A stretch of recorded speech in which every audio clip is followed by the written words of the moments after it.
Hey, hello, Subdante. Two types of players. That is true.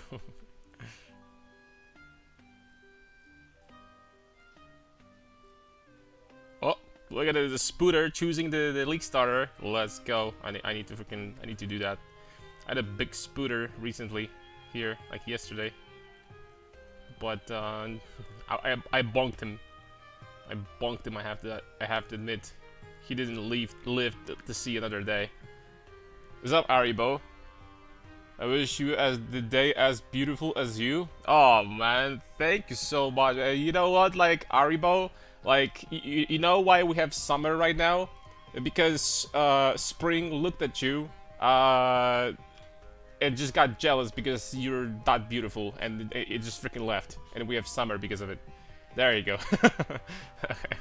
I tried. Sup. Gonna be playing PoE 1. Oh, Ashka also, what's up? That was great. Well, you know, old man still has it. Still can spit some bars from time to time. Alright, there we go. Alright, boys. Apart from the regular question, how are you doing, my friends? Hello. Hope you guys are doing fantastic today, and especially for Ashka. What's up, baby? I'm sorry. Okay, it's been a while since I've done that, but hope you're doing great.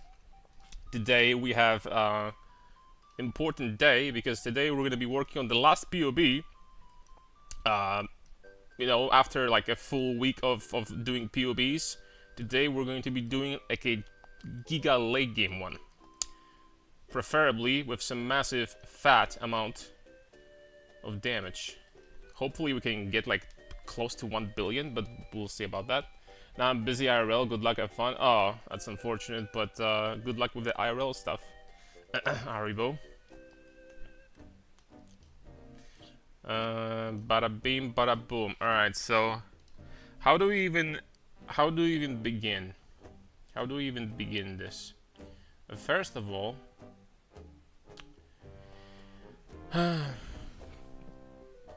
alright, the problem behind, damn it, man.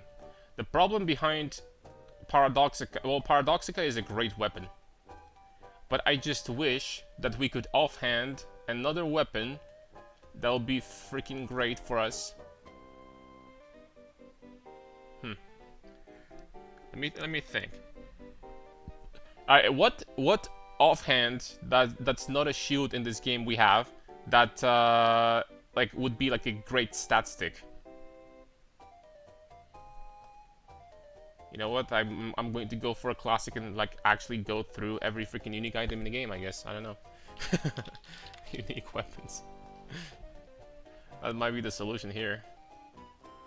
List of unique. I mean, let's freaking go for it, man. What would be a great stat stick offhand in this game? Is there even something like that? I mean, there's nothing you can do. Like, regardless of what you're gonna do, there's this one problem that you hit like once, you swing with one weapon, and the second time you hit with another one. The only difference in this freaking game is if we wanted to do dual strike of ambidexterity, right? Because then we could do Paradoxica with attack speed, with increased crit, and on the offhand we would have like a insanely fast weapon, right? But would that hit harder than Smite with melee hit and area hit at the same time? I don't know. Also, what are the requirements on this skill, by the way? Dual strike of ambidexterity. What are the requirements? The requirements, 2 different melee weapon types to use. That's it. So the only requirement really is that I can't use a sword again. If the main hand is Paradoxica. Okay. So the offhand weapon would need to, it needs to have 2 conditions. We have 2 conditions. It needs to be super fast, number 1. Number 2, it needs to have a lot of useful stats. And then maybe it's going to beat the shit. I don't freaking know, man. And let's give it, you know, we have a couple hours of PoBing, so let's go for it. All right. Unique access. So let's go through this. The Grey Wind got nerfed, but that wouldn't be a great offhand for sure. I mean, all of these... Okay, Soul Taker is 2.03 attack speed. Your physical damage can chill, that's completely irrelevant. And, what else does it have? Insufficient mana doesn't prevent your melee attacks, that's completely irrelevant. Eat 4 souls when you kill a rare or unique enemy with this weapon. Okay. Okay, we're going places all of a sudden. Yo, Soul Taker is kind of cracked, isn't it?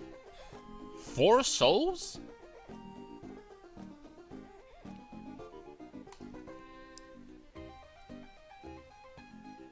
Soul Eater buff will cause the target to see soul enemy when it dies.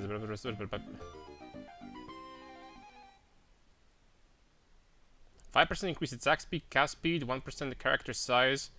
Note that the attack speed caster is separate, which causes increased reduction as cast speed. Also play attack speed modifier from Wilmus to gain double the attack speed for Eden Souls.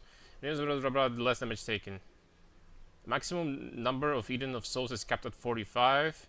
Lost 0.5 if in 4 seconds hasn't been gained. I mean, that's a great offhand. That's one option. We're gonna keep that. Actum. You have no intelligence.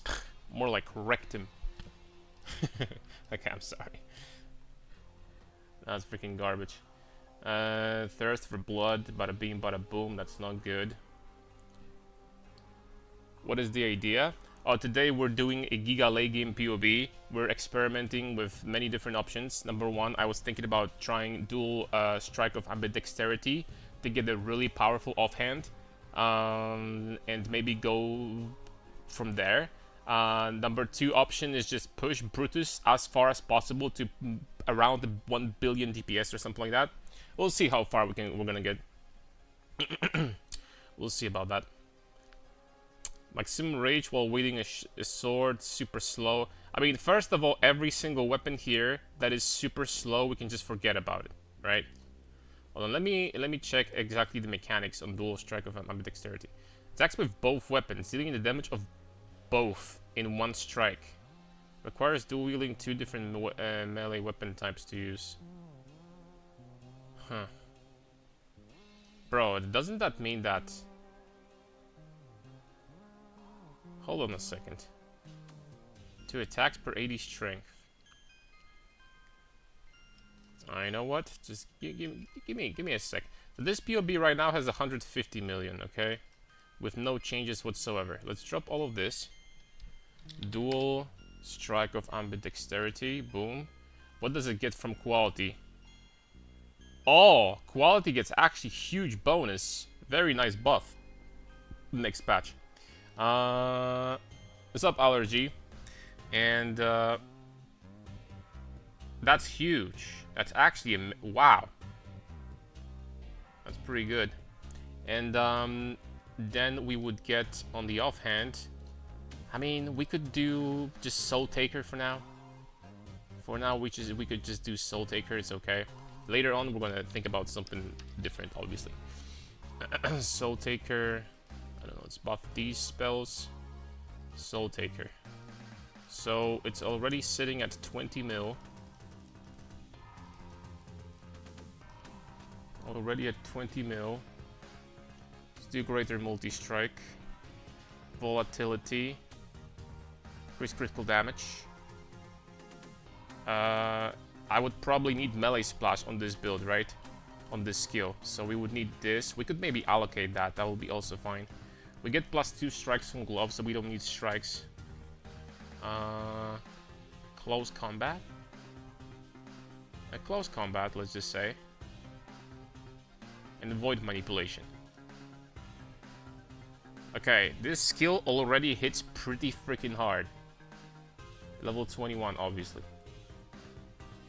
It already hits pretty freaking hard, and that's like with kind of like a random offhand. Oh, It gets even better, boys. That already hits... Wow. That already hits harder than both hits from Smite? How the hell is that possible?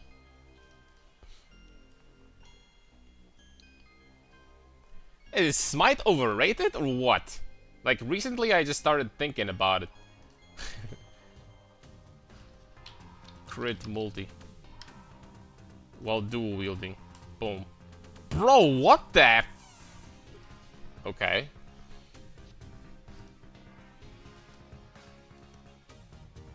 Holy smokes. But all of a sudden, nodes like these are not that great because they're like... Nah, I mean, that's still like... No, this cluster is still freaking insane, don't get me wrong, but... I mean, the only thing that we would need basically, yeah, the crit multiplier now just gets split in half. Because I hit with both weapons at the same time. So what we would need is nodes like these. Oh, okay. That's a lot of damage. 4.4% more damage per small node. Bro, that's 200 million? That's already 30% more damage than Smite. I have to be freaking missing something. There's no way. That's already... What? That's already 30... Excuse... Well, yeah, 35% more damage than Smite. Admittedly, this is with greater multi-strike, so I mean that's a damage boost also, but... What the heck, dude? And that's just like with Soul Taker. That's literally just with Soul Taker. That's it. 62% crit chance. Rage 77? That doesn't matter. The rage would be maximum because we have 5 rage on hit. So the rage we would get very, very, very quickly. And at 2 points, 10% more damage. I can't focus. Can't focus, dude. Can't focus, my friends. We could probably drop something here. Let's like, for example, this. That's fine. All right, save that as Brutus Jug V5 billion damage project. Bro, something tells me that we can get there. Dude, I just freaking clicked the first weapon that there is, and my damage already jumped by 30% more compared to Smite. What? I don't even understand how that's possible. I don't even get it. Is it because... Guys, is there any chance that Replica Alberons adds this 1 to 80 chaos damage to attacks on both of these weapons separately? Because it kind of freaking smells like it. This skill does not hit that hard. Not even freaking close. So something tells me that Replica Alberons like adds the flat damage to both. Am I retarded for not knowing this for the longest time? Because if that's true, that has to be better. Replica Alberons has to be better with dual wielding than any other freaking setup in this game. That has to be better. There's no freaking way that anything beats this. Maybe PoB adds the quality to both weapons. The PoB is definitely working fine here. I mean, look at this. This is 62% crit chance. We're already sitting at 200 million. And this is with items that are like 100 divines, bro. There's nothing crazy in here whatsoever. Like nothing at all. Absolutely nothing crazy whatsoever in here. Hold on, does it show me the offhand damage as well?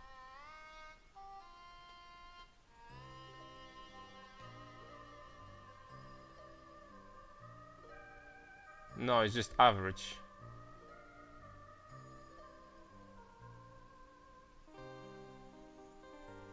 Okay, there is... Yo, Sezo, thank you very much for a sub. Really appreciate it. What's up, Uwu? Okay, so this is the offhand, this is the main hand. No, so the offhand does way less. But I mean, the main hand has double damage modifier though, and chaos penetration, so I guess that kind of makes sense. Alright, what about if we actually had Soul Eater? Because we do have Soul Eater with this, right? What if we did maximum souls? Soul Eater stacks? 320 already. I can't focus. Did you add 45 stacks of soul? No, we just did. 320 million already? Damn. I mean, let's drop it for now. Because, you know, this is probably going to be like for Valdos or something like that. Eat 4 souls when you kill a rare unique enemy. Against bosses in Valdos, you're not gonna get that bonus. It's just not gonna happen. That being said, for mapping, this is freaking insane because you're going to be leap slamming at the speed of light. Looks decent for campaign, but needs more juice. Hold on a second. Let me cook. So 200 weapons, obviously. Were yo, what the heck is that? Star color? Freaking, I missed this one. All right, so this is when it comes to axes.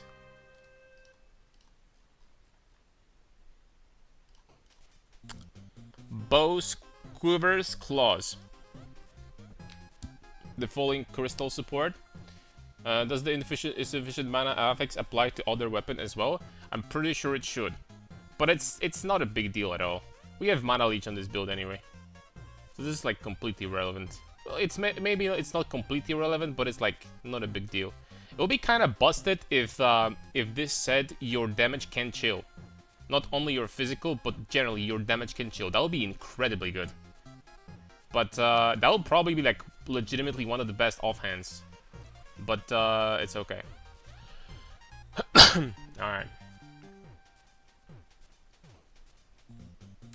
Debut Spa, Advancing Fortress. Beam. I'm mostly looking at attack speed. Wasp's Nest. Attack speed, crit, accuracy, poison. Nope. Bloodseekers.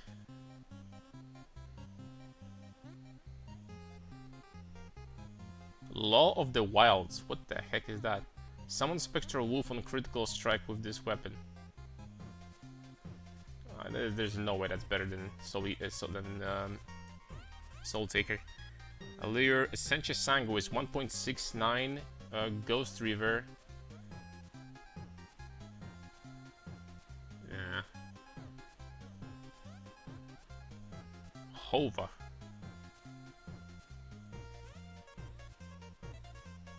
12% 12% strength like Hova.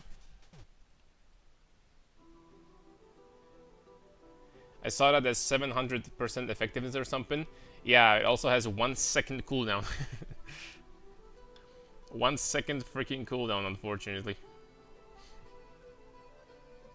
Don't tell about this tech to anyone. No, I'm going to delete the VOD after the stream. Don't worry. What if we did Hova with 12% increased strength? Well, we don't have intel. I mean, that would be incredibly crazy if we could do, but we can't. Like, we would need to be doing strength and intelligence stacking at the same time. And at the end of the day, that would be like 100% increased accuracy or something. If we stack like 1,000, it would be 120% increased accuracy. There's no way. No, there's no way. I don't think so, at least. Touch of Anguish, 10% crit. The Scourge. This reductions in minion damage. Puh, minions. I'm just kidding. Can you make a 1 billion build in PoE 2, or it's not possible in PoE 2? In PoE 2, 1 billion damage per second? No. That ain't happening. I don't think so. Taproot.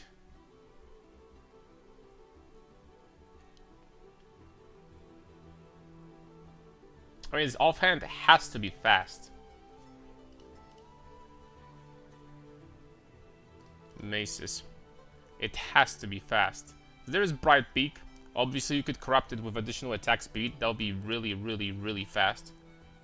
And that would be like a option. Like Brightbeak is so easy to like, you could double corrupt Brightbeak also. You could do anything with this. Literally anything. Any corruption you want, you can get very easily with this weapon. So that's kind of nice. Mjolnir. Nebulok. Nebulok offhand? No, that's completely pointless. Color's video on strength stacking. I have seen that, yes. I have seen it.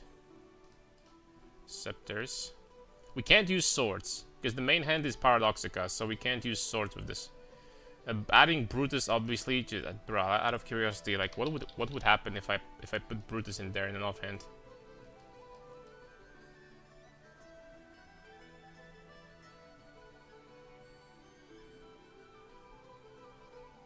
Wait, what? Yeah, you couldn't even use this with the skill all of a sudden. Okay. Fair enough.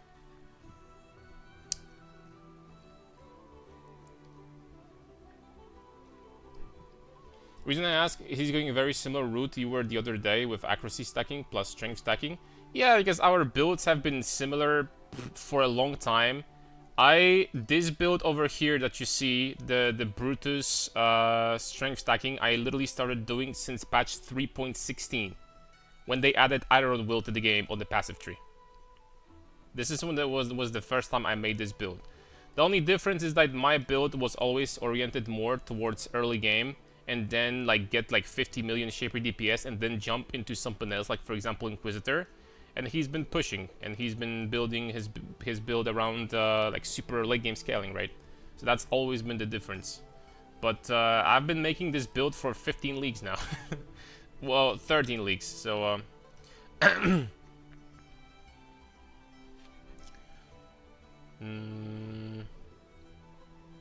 I don't think I need to study very closely the rare items, because there is very good possibility that rare offhand would be stronger than that.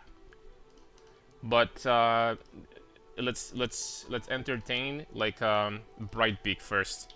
Brightbeak Warhammer. Okay, so we're gonna corrupt that with attack speed and I don't know, something else. It's not really important. Attack speed.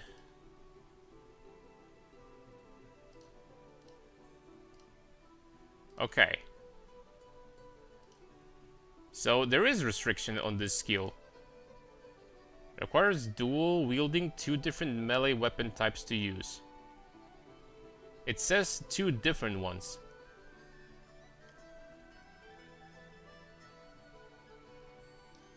But apparently I can't use maces. Can I use claws? Like I saw people use claws with this, so surely you can. Okay, I'm freaking confused. I'm confused, boys. I'm confused big time.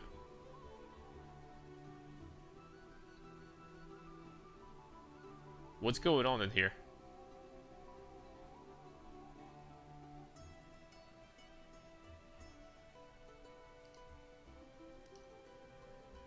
Has to be different. Offhand weapon is not usable with this skill. But that's not true though. That's not true. Oh, it's close combat. Okay. It's because of support. Okay, I get it. Alright, we're gonna put in here Ruthless for now. Ruthless is fine. Okay, so Allure, something like that. Brightbeak would be 210 million. Soul Taker would be okay. So Brightbeak literally just because of the attack speed scaling, just gets stronger. Period. And on top of that has resistances. The thing is that Soul Taker with Soul Eater stacks, we would be getting that while mapping. Bro, that's 300 million Shaper DPS already. Already, bro. You want to see some other cool stuff? Okay, I want to save that. Where is my simplex?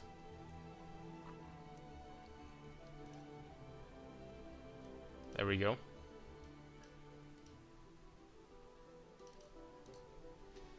Copy that.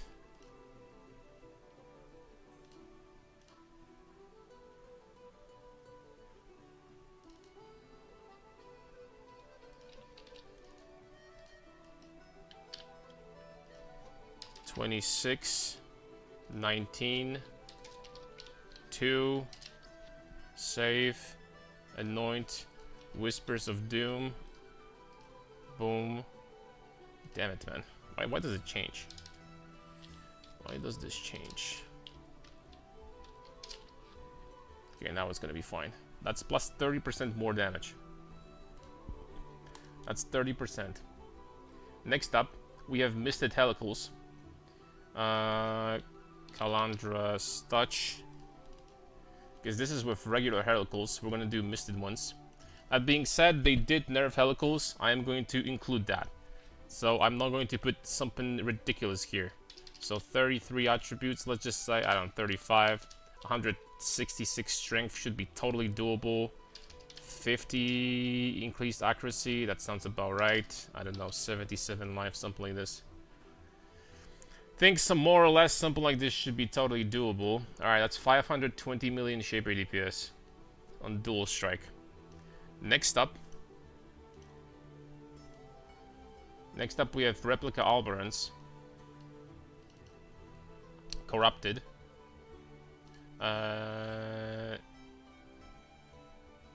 These are the normal ones. Replica Alberans. Edit. 96. Ah, you know what? I'm going to freaking go all out. I'm gonna do like actually like a disgusting ones. This will be probably close to a mirror. But just the flat damage without strength would be much cheaper than that. But that's 25% more damage. Alright, we're sitting at 650 million Shaper DPS already. Pretty good sign. And this is without Tincture. With a lot of mana left unreserved. Okay, we're going places. Gloves, I would need to redesign a little bit. We need to redesign the gloves. So first of all, add implicit. Strike skills. +2. Add implicit. Ether. Strength. Oh, we can't do... okay. That makes it easy, I guess. We can't do the other one. Increase chaos resistance. Armor here is completely useless, but there is not much else we can do.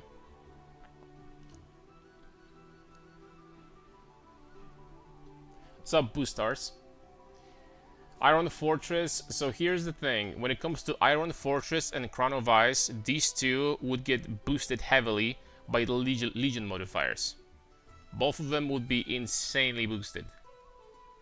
But let's jump into redesigning the passive tree, because it's definitely going to be looking different.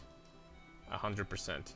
So first of all, I don't think I'm even going to be going this way. Most likely not. We're just gonna go this way and get this. Right? Where's my life mastery? Put it in here instead. Put it in here. There we go. And now we need to redesign these cluster jewels. So, large cluster. I'm going to test the spell damage and the attack speed one, but I think that the spell damage might be stronger. Life. Dude, cluster jewels are going to be so freaking easy next patch. Holy smokes. With these new crafting methods and stuff. Holy. Alright, all attributes probably. We're gonna put these guys over here. Boom. Oh. We're gonna put these guys over here. Boom. Okay, that's 730 million Shaper DPS.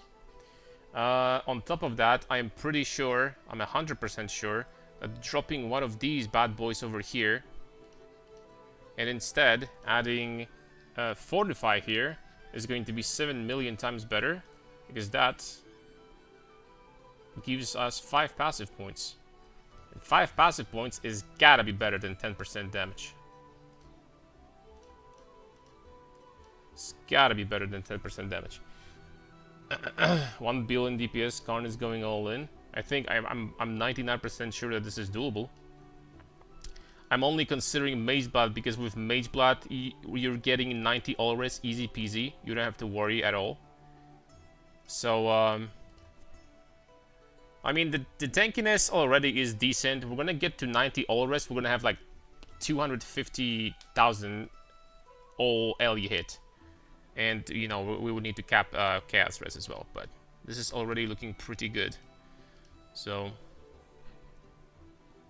try voices with small life clusters. The small life clusters are definitely not going to be better than... at the very least, I doubt it. At the very least, I doubt that they're going to be better than... we could give it a try, but one step at a time. Alright, another part. This is... I'm actually thinking about just dropping this completely, maybe. That's not that much damage for this many points. I mean, losing power charge is gonna suck, but we need to figure out how to get to 100% crit. That's all we gotta do. We need to figure out how to get to 100% crit, really. That's going to be important. This is good. 100% crit. Another cluster jewel, but it's 1, 2, 3, 4. That's so freaking far away, man. I mean, cluster jewels are probably the best, to be honest. If I could drop... Alright, let's just say that we're dropping these resistances for now. Just temporarily, right? And I'm going here and getting another cluster jewel in here. Oh! With like regular jewels. Okay, we're talking 880 million Shaper DPS. 8.7k life. Sublime Vision setup. Sublime. We could figure this out. We could figure this out. We could give it a try. Also, but in a second. Holy smokes, this cluster is like 15% more damage. What the hell? 3.8 thousand strength. There is definitely way more that we can do. There's definitely way more that we can do. First of all, not gonna lie, I would be thinking about just like doing Chieftain instead. Getting this, that's easy 90 Ulris. And getting this and getting the permanent endurance charges from Scions. And then just freaking stealing this. Like, late game, Chieftain could unironically be stronger. I'm not gonna lie. Late game, Chieftain could actually be stronger than Jug. It could be.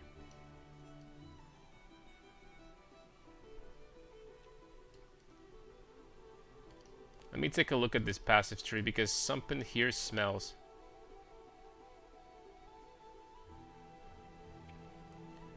Well, first of all, I don't really need unwavering stance on this character because I could get unstoppable, which means that if I really wanted to, I mean, losing this is gonna suck.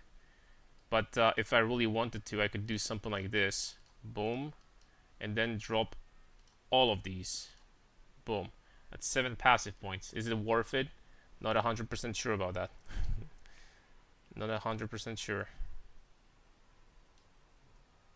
1, 2, 1, 2. I need to get to this spot over here. So the beginning has to be like this. For sure.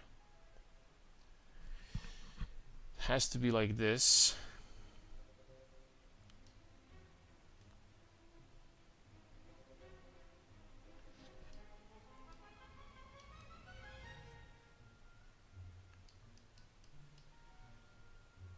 I mean, losing this cluster is devastating. Oh, and at this point, this sucks also.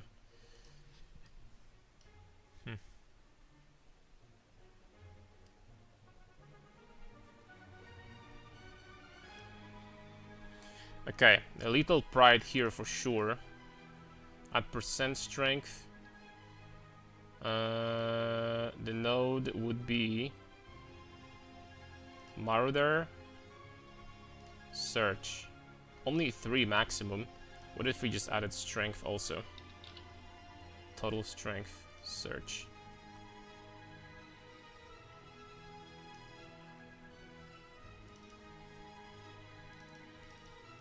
Okay, here we have few options.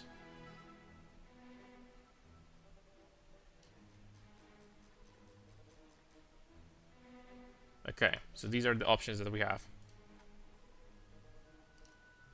Yeah, but I mean, it's still much better. So here we have melee critical strike chance, percent strength, percent strength, percent strength. Straight up. That's already pretty good. Potentially, I could anoint... Well, no, I can't anoint anything. That's 20 flat in here. What about this one? This one is a little bit less damage. What about this one? This one is the same. What about this one? This one is a little bit more damage. So the one at the bottom is the best. Chance to deal double damage, triple strength. That's what this one is.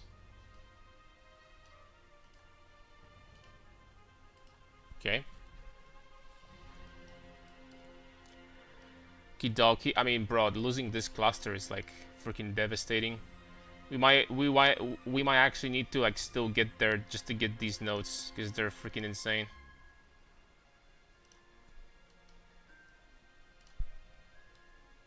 %55%. Right, if we can get to 100% crit chance from this point right here, that's 1.3 billion damage. And we started 50 minutes ago. You know what I mean? We started 50 minutes ago. Just need to cap the crit.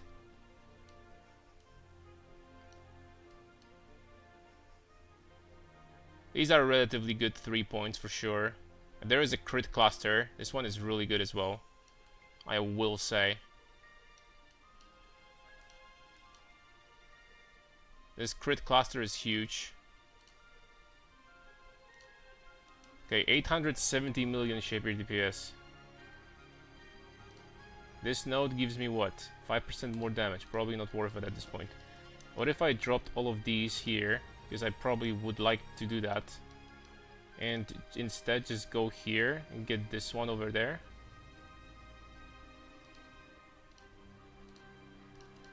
That's gotta make more sense, right? For a simple reason. I have access now to accuracy smalls. I have access to accuracy smalls, and on top of that, I have access to another jewel socket. Okay, that's 1 billion, boys. There it is. Well, slightly overcapped on the passive points, but there it is. That's 1B.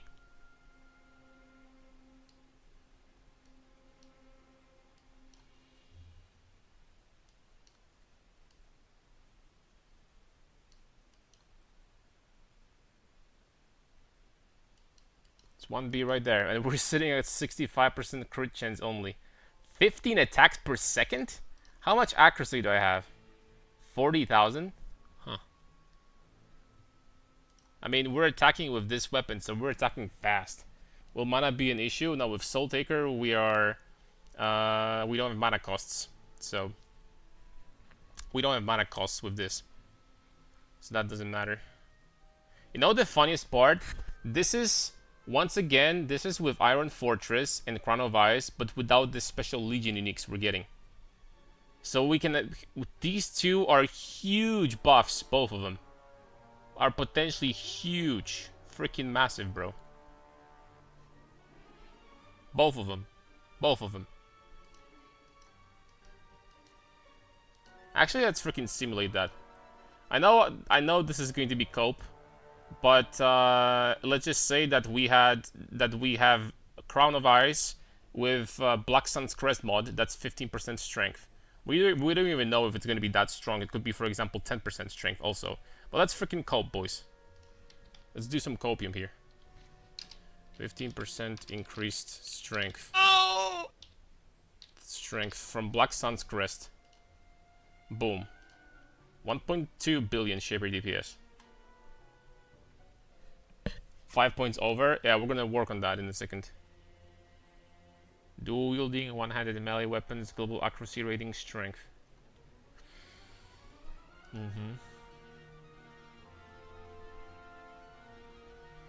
Must watch, cool as hell.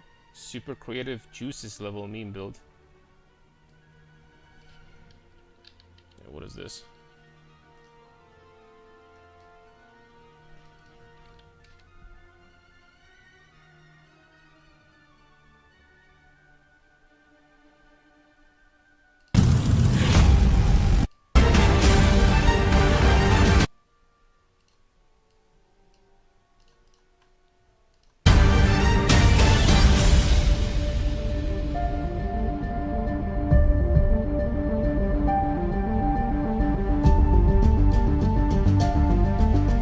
Bro, what is that?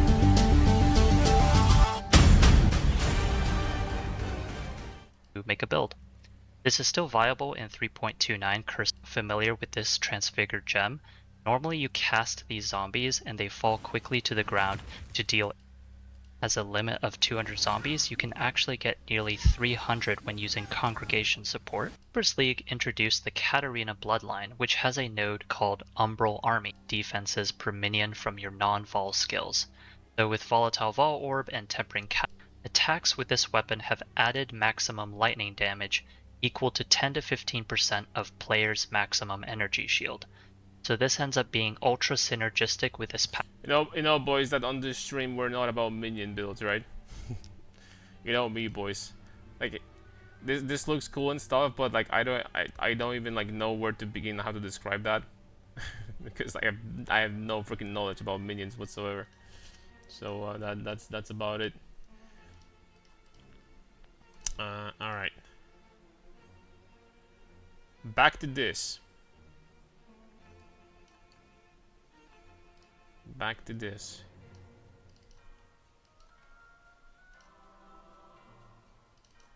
Paper I could have also, well, reduce duration. Let's not do that.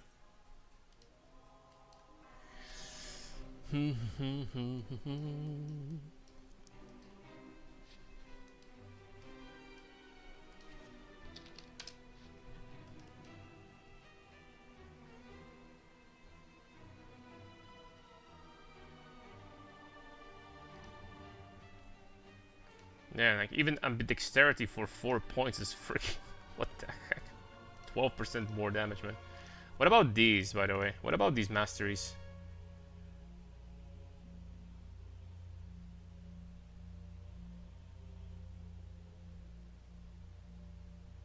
There's nothing interesting in here. Nothing interesting in here. There is the block, but we obviously don't need that because we are giga overcapped on block anyway.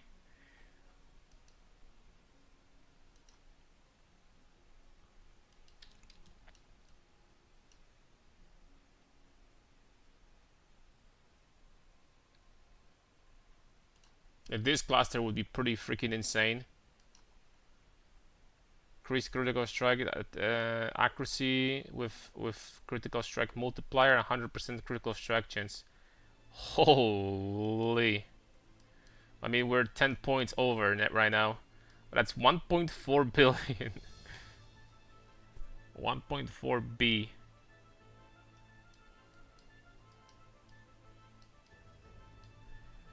Toasty!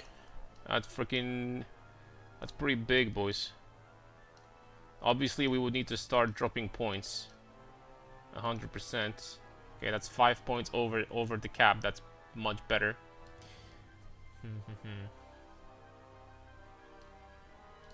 This is mandatory. This cluster is freaking insane.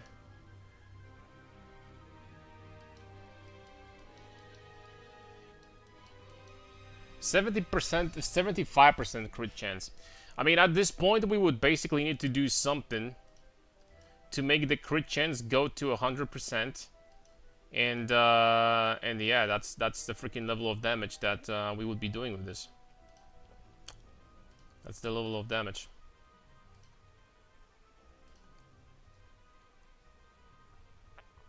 Although that is slightly padded because this is Soul Taker with full souls. That is slightly padded, I will say. This is Soul Taker with full souls. I still think that there's potentially like a rare weapon that will be even better than this. Mage Blood with 95% effect. Most likely. but obviously losing the rare belt is like a gigantic damage loss. But Mage Blood would probably be the must-have here, because Mage Blood will also solve resistances. We'll be sitting at 90 Ulris with Mage Blood, so I think that dropping this and getting the Mage Blood is... I mean, let's just do the version with Mage Blood, shall we? Let's not waste time. Catalyst, attributes. You know what? We're gonna do, since this is late game version, I'm not going to horse around. We're gonna do Strength Corruption, because why not? Boom. Boom.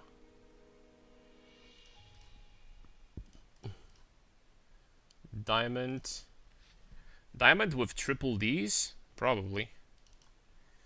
So apply enhancement.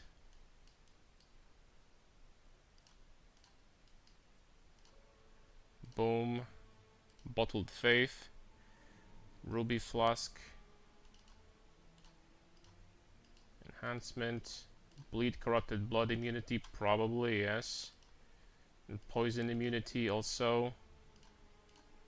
Apply enhancement. And Topaz.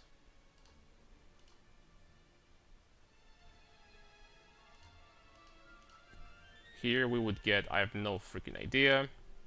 We're immune to almonds, we're immune to bleeds, corrupted blood, poisons. We're immune to stuns. We're freaking immune to anything. Do enhancements still exist, by the way? Not enhancements. These things from crafting bench, do they still exist? I remember, I think they dropped that at one point, like completely, right? Or do they just remove the? Did they just remove the mana one?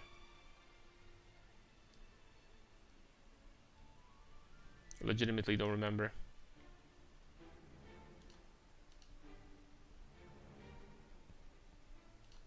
I don't know, let's do some armor. We don't have chaos resistance right now, but that's not a problem in the slightest. Then we have Iron Fortress. But you know what? With Mage Blood, we would have very easy access to 90 Ulres, and that is still a billion Shaper DPS. So I mean, that's something. Flesh and Stone, Purity of Elements. Would I need Purity of Elements still? Probably. Flesh and Stone. I mean, there is an easy way of getting more resistances, just freaking getting 3 points here. And there we go, sitting at 87, 86, 87.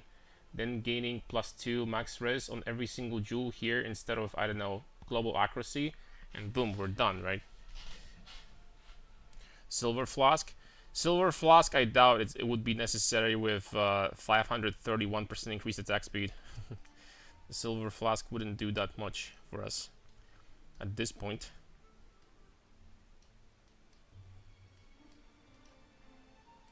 Okay, let's save this as is. Strength, melee critical, strength. We still need more crit. That is not enough, dude. I have Assassin's Mark. We would have these power charges permanently. We would have that all the time.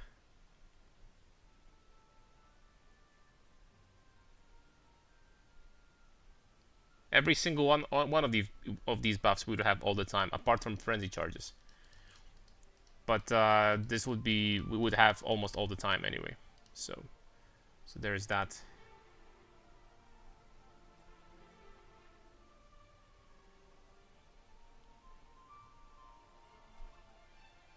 There is one buff that we didn't include yet. Is this one, right? Because we would have like a giga. Well, giga. The unique. Well, hold on a second. Could I actually like drop that and get? I mean, that's a huge freaking DPS loss. But could I? How would it hurt? How much would it hurt if we just had like a rare armor here?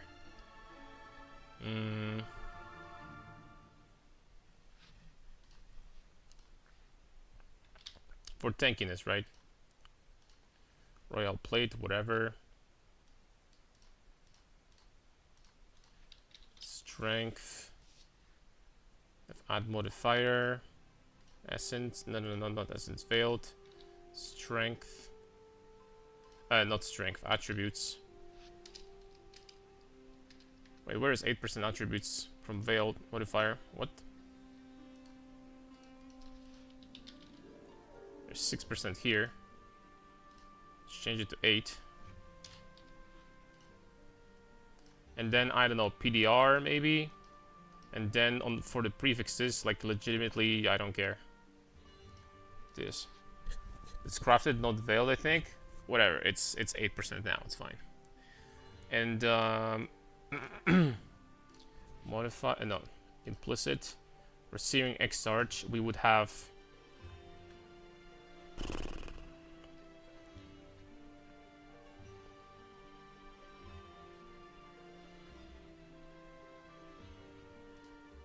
some crit multi, whatever. Probably not a good idea. And for this, we would have this bad boy. Okay, so this is about 30% damage loss, but it's like gigantic when it comes to tankiness, right? It's gigantic when it comes to tankiness. And it's not like you would need more than 730 million shaper DPS, right? In any content. But Iron Fortress will have the mod. Very late game will have a mod from a different freaking armor piece. And that is freaking huge, bro. That is so massive. That is insanely massive.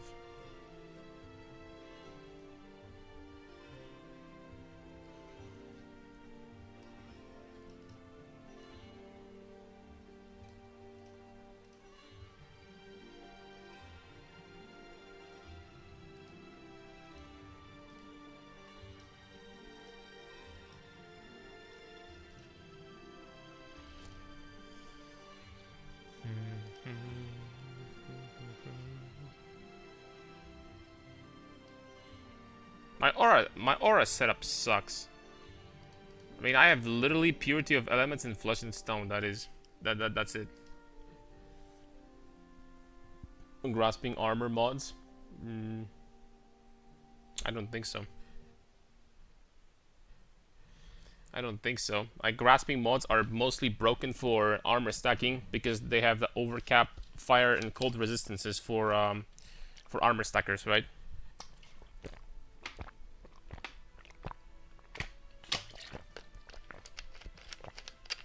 And that's about it.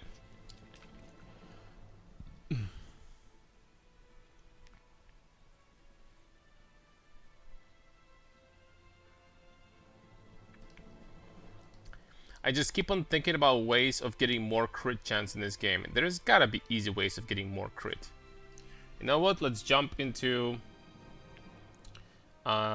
rare weapons. Blood Magic and Petrified Blood would save some points, no? Blood Magic and Petrified Blood.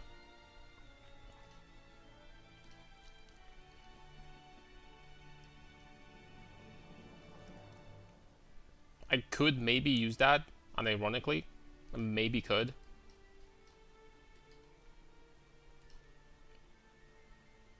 Flesh and Stone. I would need to drop Precision, I do believe. Would I need to drop Precision?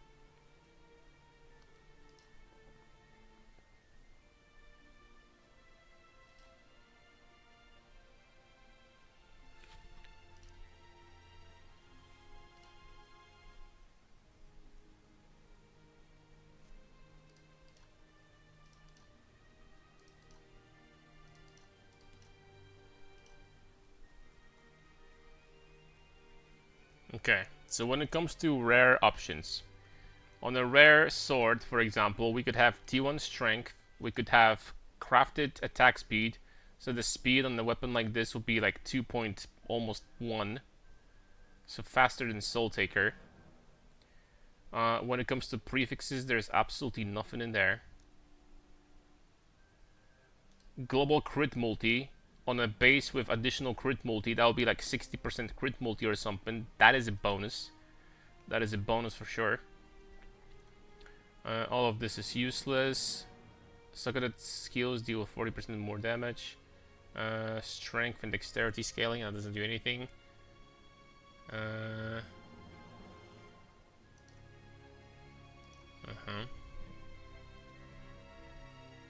Elder prefix. Brutality, melee, all that is useless. This is useless.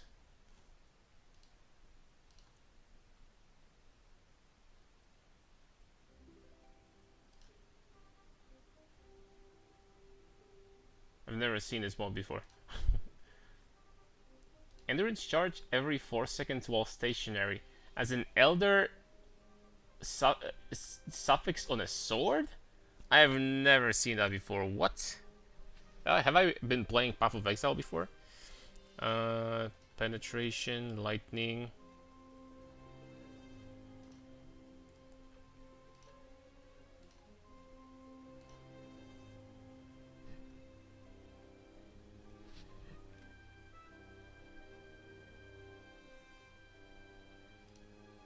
Intimidate for free. We have on Hunter, for example. I don't have any more prefixes, suffixes. And all the prefixes so far are not good whatsoever. That is a good prefix. Warlord prefix is pretty decent. Holy freaking wait, look at that. But that's useful. That's the first useful one, really. It's crafting my latte. I had this old spam all day.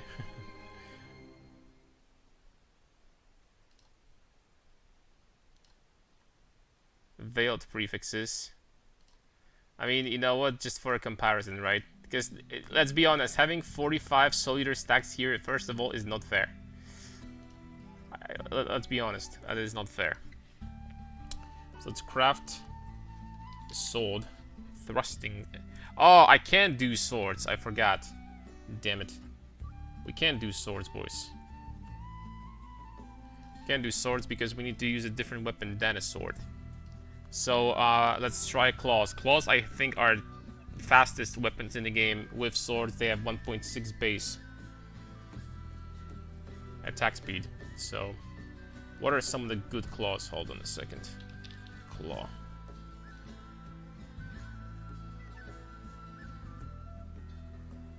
There's 1.6 with adds chaos damage.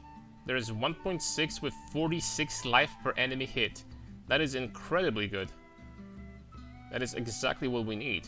That is a very good affix with this amount of attacks per second. That's great. Okay, so Imperial Claw. Let's take a look at the mods. I do believe if you go Sublime Purity of Fire, you can easy 90 all res, and that should help, but at this point we're talking about 2 mirrors at least. Yeah, and this build right now is still, well, it's probably like a mirror in total. It's probably like a mirror in total, but that's like the highest DPS that you're gonna see, really.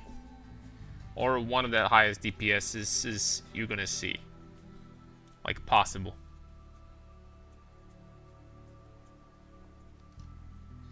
So, and Sublime setup obviously is is very good because you're immune to, you don't have to deal with resistances. Number one, number two, you're immune to penetration, cold and lightning pen, so that's huge.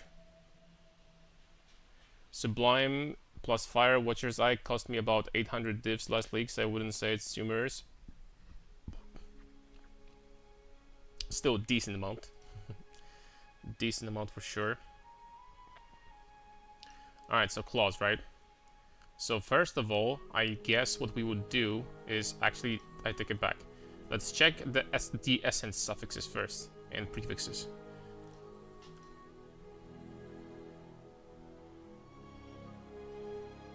Okay, for prefixes there's absolutely nothing there. Accuracy is not completely useless, but, like, please. Please, bro. Charges on kill. Okay, it's just attack speed. That's what it is. It's just attack speed.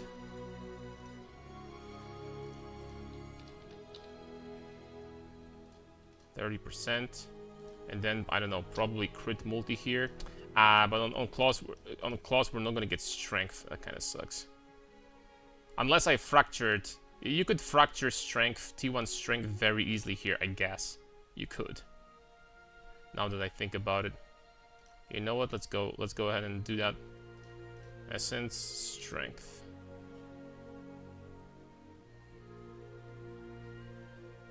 Oh, you cannot get strength. I take it back. This is only on armors. Alright, I take it back. We can't do that.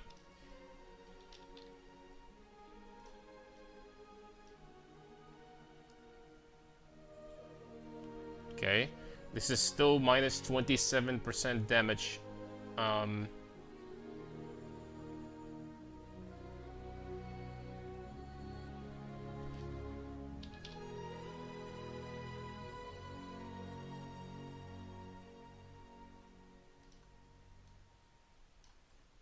Guys, so this skill, is crit like being taken like on average from both weapons? The average crit chance of both of your weapons, is that how this calculates?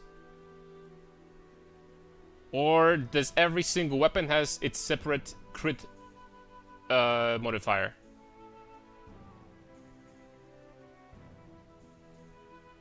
Dealing damage of both in one strike. Like, who freaking knows, right?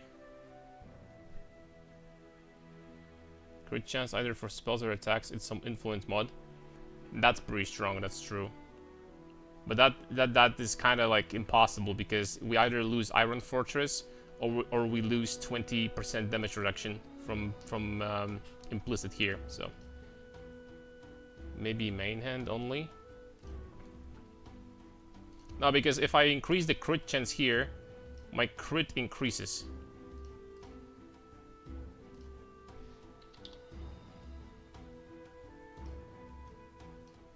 Let's put this in here. See, my crit went up to 100% almost.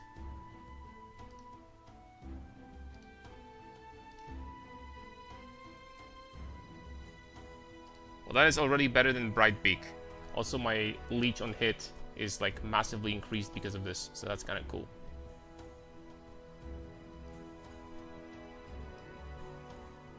I'm only guessing. I haven't played that skill either. Just guessing game basically. All right, so we got this. Well, if we're gonna get some really good prefixes here, then this is going to be amazing. We need some really good prefixes. 40% more attack damage. I mean, in the best case scenario, that's still going to be only 6 link. If we had this prefix and the other 2, that's going to be a 6 link only. So that's just not going to work. That's not going to be better. All of these are bad. These are bad. Frenzy charge, power charge, and kill. That's nonsense. Chaos penetration from... Okay, what if this was Hunter? Chaos. This is only going to be...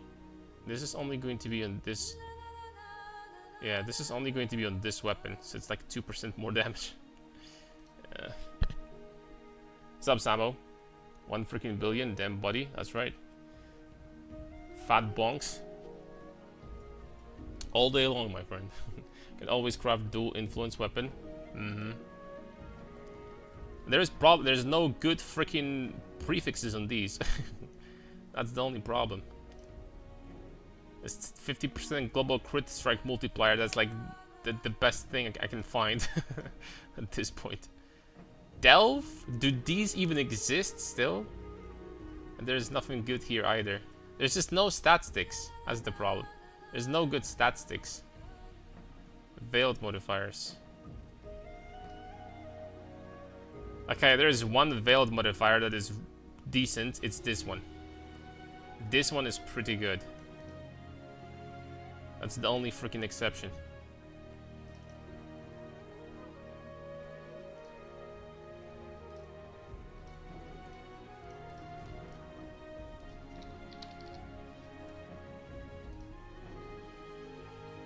doesn't even do that much.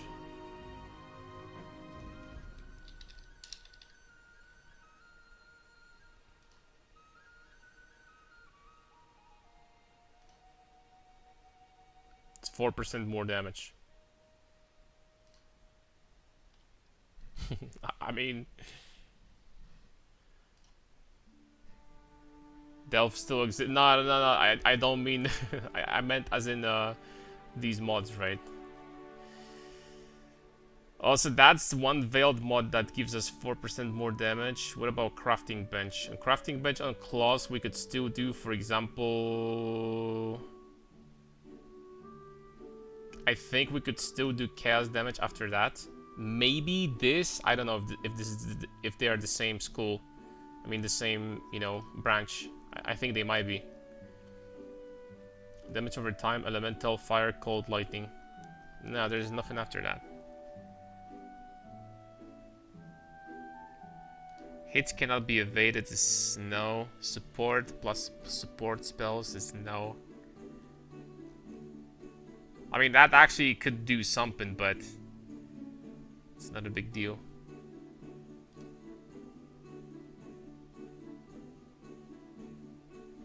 Oh, there is increased spell damage essence. Deafening essence of bow. Okay, that's better.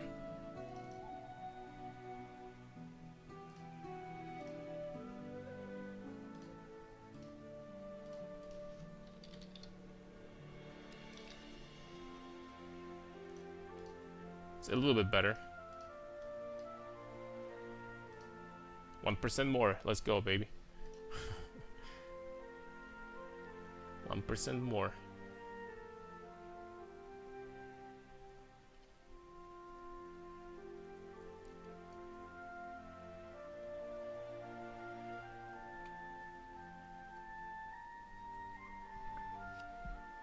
Okay.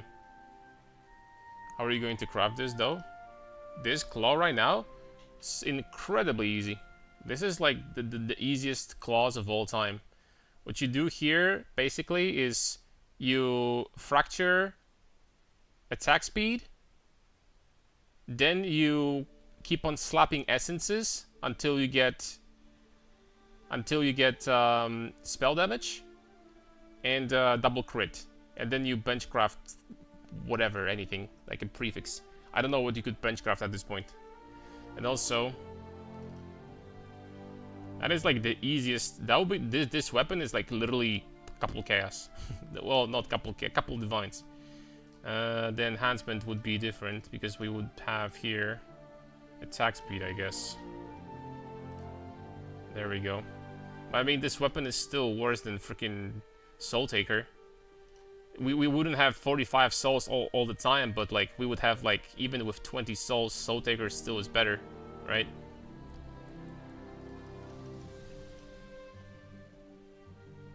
There's only one problem here. I don't know. PoE dual strike of ambidexterity crit chance.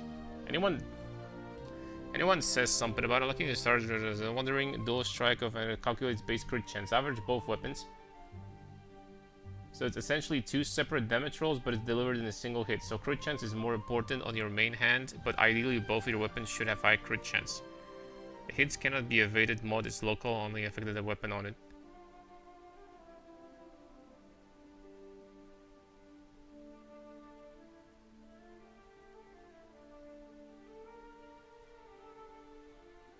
That doesn't tell me enough.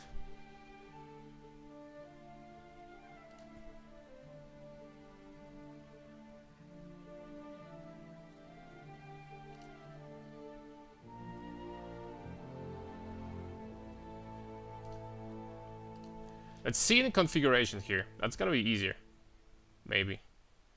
Can I, in configuration, I see my crit chance? Main hand, 98% crit. Offhand, 73% crit. Okay, so on my main hand on paper, I'm capped already. But why does the damage go up?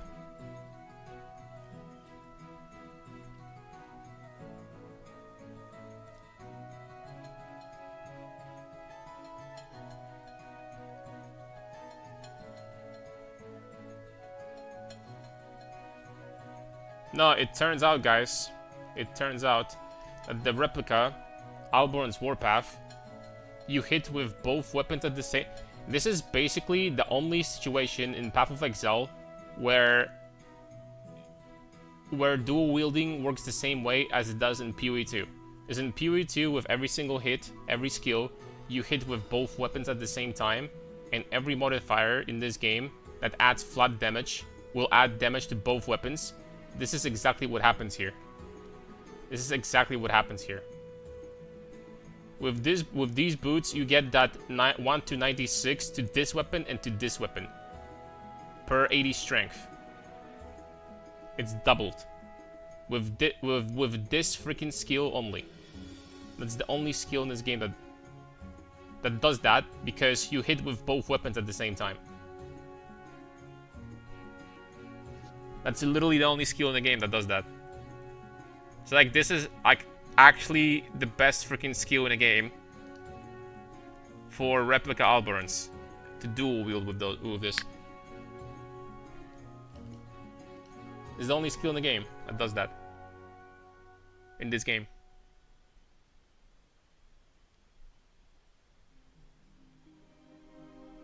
And it now all makes sense, because you do 80% more damage with main hand weapon, and the main hand weapon on this build hits, it does double damage. So that's why in the configuration here, it all makes sense now. Okay. So the main hand weapon, I have 98% crit chance, so increasing crit chance doesn't really change much at this point. It really doesn't. I am capped with this. Can we hope for a full build guide from start endgame before league start? I would really appreciate it. Oh, I already have them. I already have them, my friend.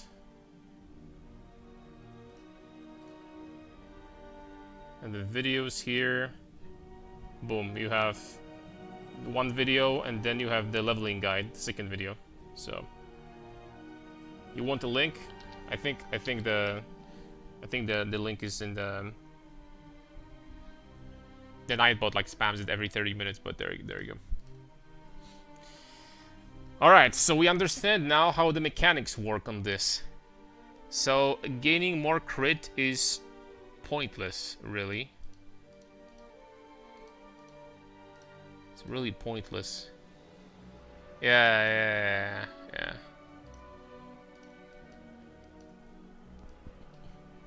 Alright, what about this? What if I did a large cluster jewel with dual wielding, more passives, life? Actually, hold on a second.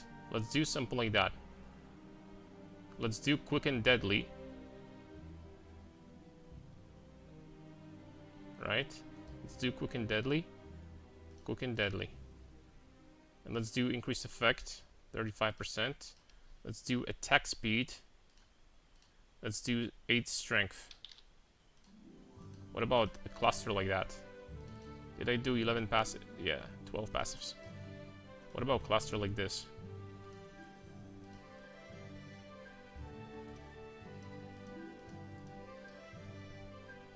Nope, that's not worth it. What about life with attack speed? So it's 9.96, and the spell damage one is 9.7. Spell damage is still stronger. Wow. Slightly unexpected, but attack speed, I guess, is still worse. There you go. Attack speed is still worse, apparently.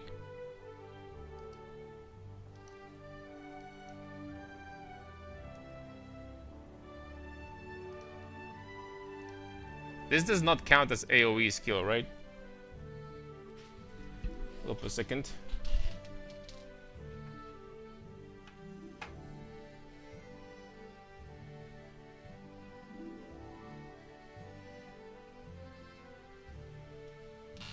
Okay. This does not count as AoE skill, right? So blood and sand is going to give me nothing here. Blood and sand should give me nothing at all.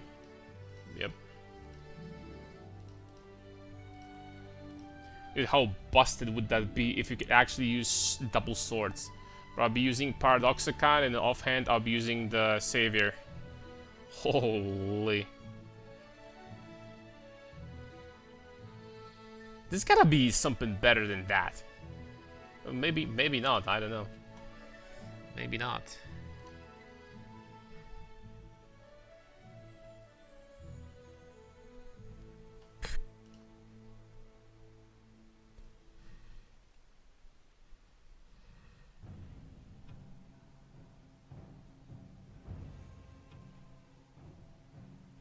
Attacks with this weapon deal double damage to shield enemy, but that doesn't make any sense though. Doesn't make any sense. Oh, I am so freaking stupid. Oh my lord. Guys, what am I doing? What am I freaking doing, dude? I don't need this attack speed here. On the suffix, I can get freaking crit chance. And strength and int. Oh. That's so much freaking better, because I'm overcapped on crit now. Like, big time overcapped. By 23%. Maybe I don't even need this.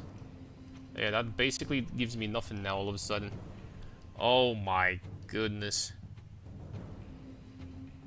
So I don't think I need this either. Yeah, there we go.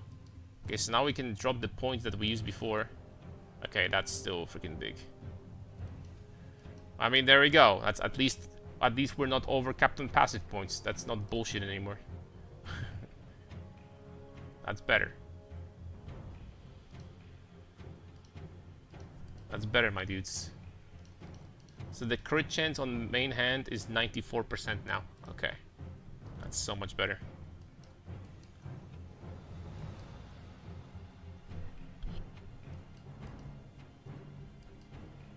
Can I sacrifice some more passive points somewhere? Is this super great? It's not.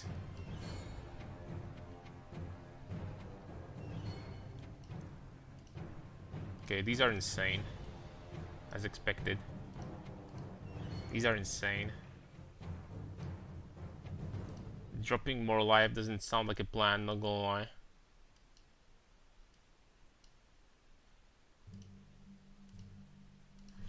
Okay, 917. 917. That's huge. Holy smokes. Obviously, this could also be... you could use a volatile orb to make this even stronger. Would this be a bossing build? I mean, you could pretty much do anything with it. I mean, you're gonna explode... You're gonna explode... you would pretty much explode the Valdo bosses with it.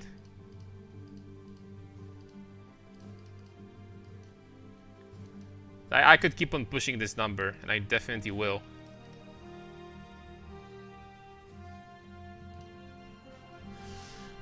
Let me think carefully.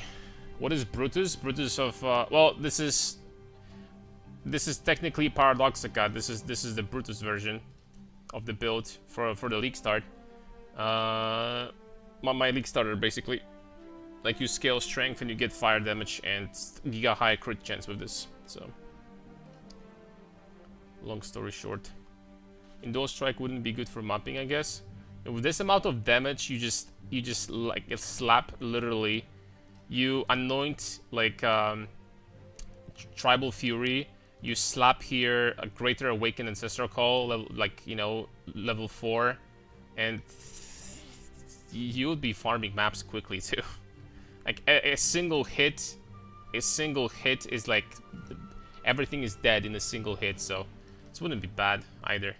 And on top of that, it's absolutely insanely fast. We have like 500% attack speed with Soul Eater from Soul Taker. We have 45 Soul Eater stacks basically permanently while mapping, so you'd be like insanely fast. With this level of damage, you're doing everything like instantly. That's basically, long story short, how things work.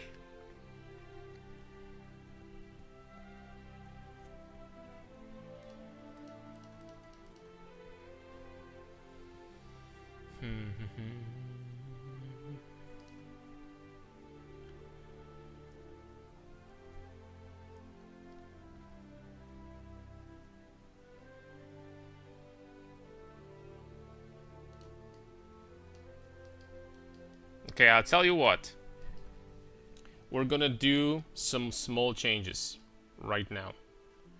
Do I have all this setup done properly here? I think I do. We're gonna do some small changes, and these changes will be as follow. Save. I'm going to change my ascendancy to Chieftain. We're going to select these two. We're gonna change Forbidden Flesh and Flame to Undeniable.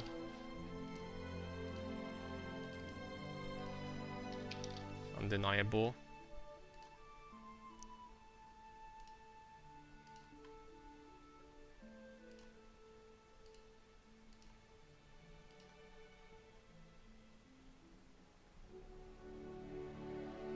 Why did I still lose that much damage? Huh? Well, that doesn't make any sense. Oh, right. There we go. And now...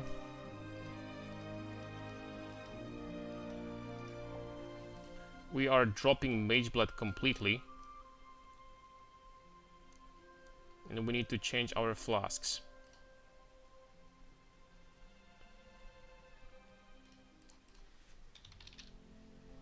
And do some changes, generally. We still need diamond.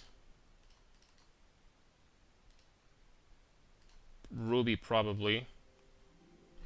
And then probably something like 2 unique flasks, like then definitely Progenesis or something. And the last one, I don't know. But Progenesis, Diamond, Ruby, Diamond with like crit,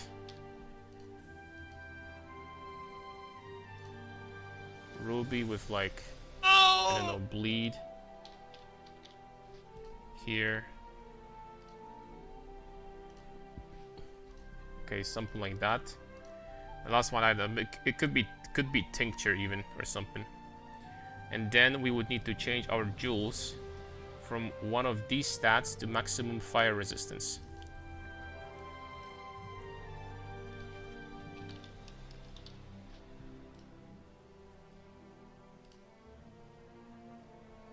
And there we go.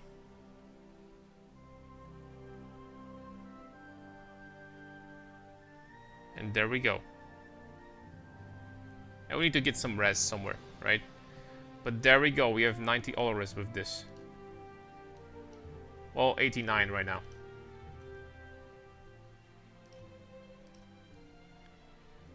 Yeah, Chieftain, like without Mage Blood and stuff, Chieftain would definitely be like better overall. I mean, then you can argue that, obviously, but at the same time, you do gain Progenesis. What's up, Lepsec? I want to get more currency. Should I run Waystones, a huge item rarity in PoE2? Does item rarity help? It does, but a little bit. Like, I would probably stop getting rarity very quickly. Like, it's very quickly is going to lose value. So, like, get 50, for example. There's a lot of, you know, in PoE2, everything gives you a lot of currency. Breach, Abyss, League Mechanic, like the Expedition. You can get a lot of money doing virtually anything, I would say, my friend. Oh, this one is even better. Okay, how much crit do we have on main hand now? 87. 87. So with these 3 points, bro, 1.3 billion. Yikes. I would need to get like a single piece of equipment here with like a lot of... Oh. Why didn't I think of that before? It's hella cool. Instead of that, would be like plus 100% fire resistance.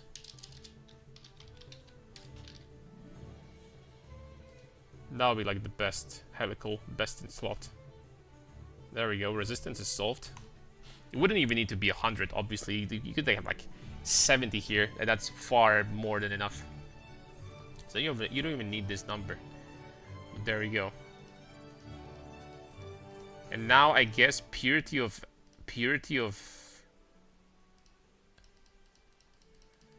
fire for sure.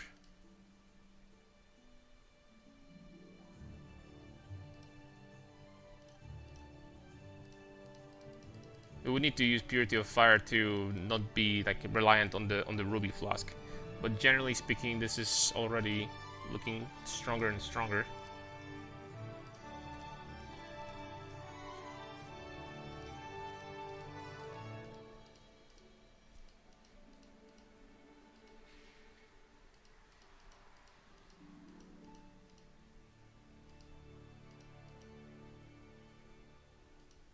This would, but okay, but on Chieftain having this up is definitely bullshit.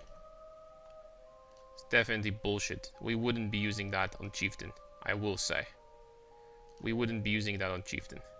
That's generally speaking bullshit, kinda, to have this selected against like on Valdo maps, because on Valdos you're fighting, you know, feared, and the moment it's down, it's not a good idea to have conditional stuff, because the moment something is down, you're dead, right? I've seen that many times. So it's generally not a good idea. Okay, so we have boots here, helmet. So I don't have gloves. So in gloves we would have Enduring Cry. Enduring Cry. This is how we would generate our endurance charges. Enduring Cry.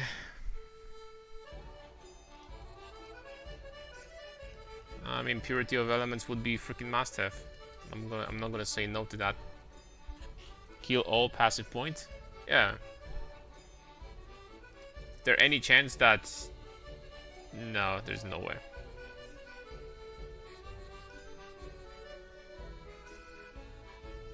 Can you even do Valdos without shield? No block, no suppression? Oh, but we are a block cap though, from Iron Fortress. You know, with this amount of damage, the answer is yes, you could do them. And of course, the Iron Fortress you could potentially drop for a rare piece. That's like a non-conditional, no bullshit. 10,000 elemental max hit. This is going to be tanky. This is going to be tanky against. Obviously, you're not going to go in the middle of them and like just start tanking everything, but you're going to pull them and you're going to kill them almost instantly with this amount of damage, and you can do that, no problem. And I'm talking about the hardest ones, because the easier ones, you just go in and they're dead, right? You just literally go in and they're dead. With this freaking item, like 1.3 billion. I'm gonna show you something in comparison. I'm gonna save this. We're gonna go on YouTube. We're gonna do Connor, right? Videos. We're gonna select this POB. Planet Eater Pure Staff for Valdos. If you saw Connor's, you know, videos and streams, you probably saw that he's killing Valdos, killing these bosses very quickly.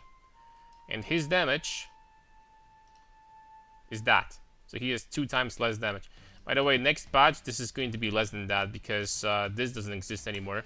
So boom, he is 520. Then this doesn't exist anymore, so he's gonna lose another like 15 or something. So he's gonna have less than that. He's gonna have probably closer to 450 here. This is gonna be less than that. How much max hit does he have without, if he fights thieves and he doesn't have this up?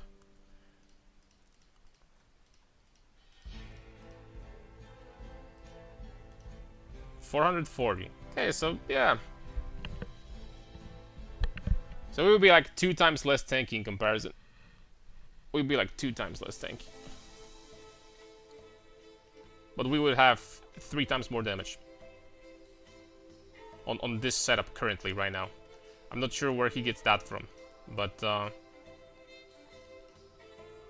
Cinder Swallow, maybe Cinder Swallow.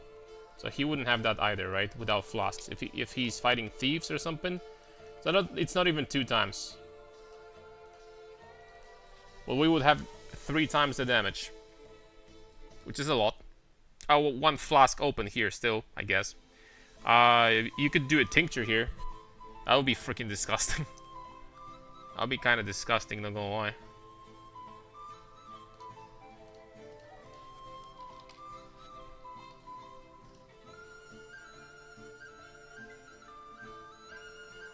Well, the only thing that sucks with tinctures here is that apart from the critical strike one, there is like there isn't like a single good one that's like with a good base.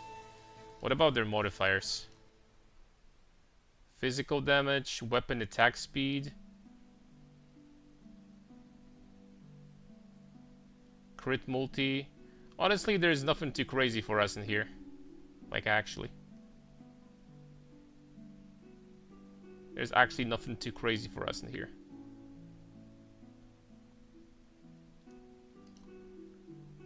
So I take it back. Tincture wouldn't even change that much.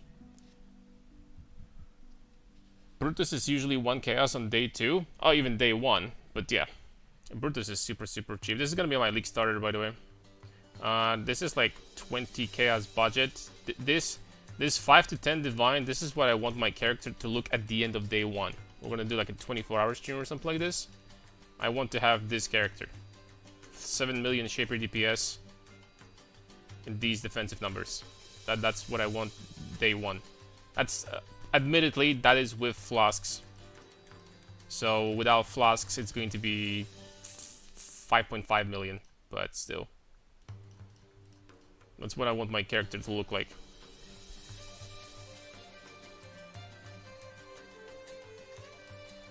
And I think it's achievable. This 100%.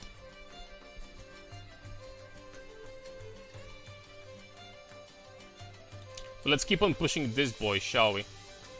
Let's keep on pushing this guy, my friends.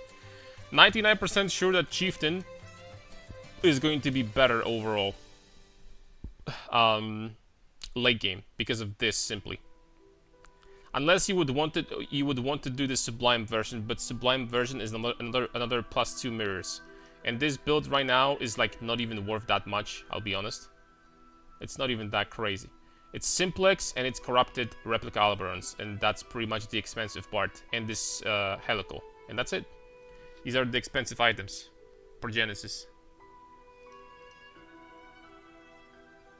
These are the expensive items.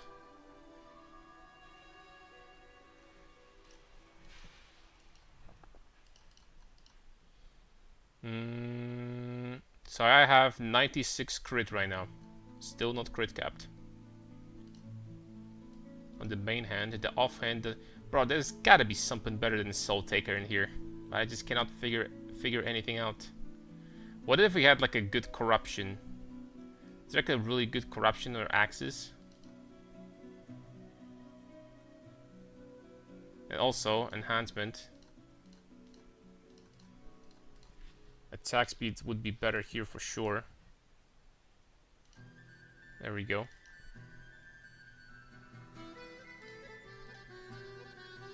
Onslaught on kill. Melee hits have 15% chance to fortify. I mean, with 15 attacks per second, would that be a solution to drop fortify? Would that be a solution to like actually drop fortify to have 50% chance to fortify? So we would on average like getting 3 fortify stacks per second still. A little bit less than that, like 2.5.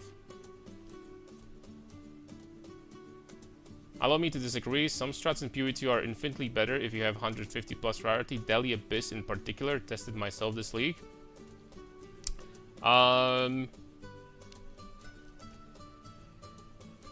Everyone's gonna have different opinion. There is extensive data on Reddit that I read some time ago. They were saying that after like 100 rarity, it basically stops giving you more currency whatsoever. There's no difference at all. It just starts giving you more high tier items. And there's like extensive testing after like 500 maps and something like that, blah blah blah blah blah. There's another group that tested it, MP's group, and these guys usually are pretty, you know, in depth when it comes to stuff like that. And they also said that, you know, the stacking rarity after 100 is like, it's gonna give you more high tier items but no more currency whatsoever. So I don't know. I don't know. Well, the basic option would be just to get attack speed corruption here also, right? That's additional damage again. But if I actually dropped Fortify from here and added another support...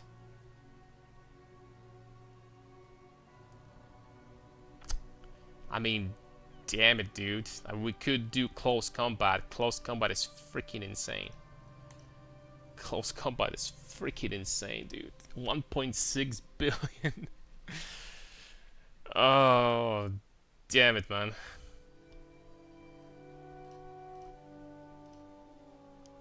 That's...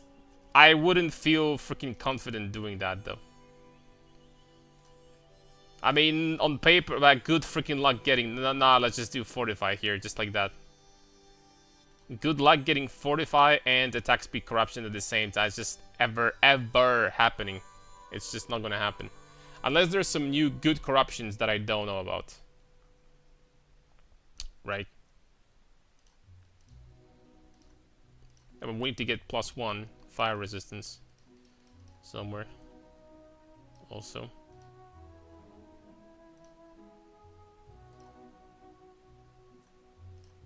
So with this we have how much crit? On the main hand? 87%. Almost always up.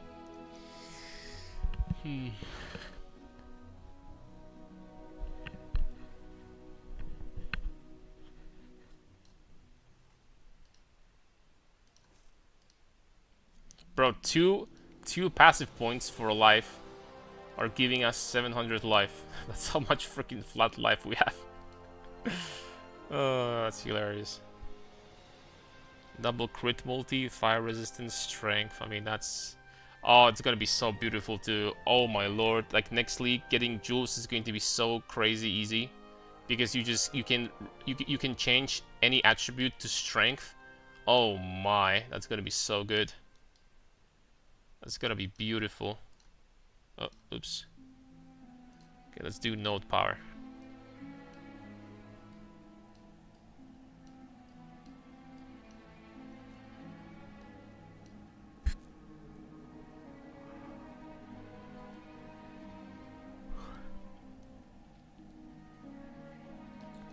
I mean, this I cannot replace. Under no circumstances. This is 11% more damage, but...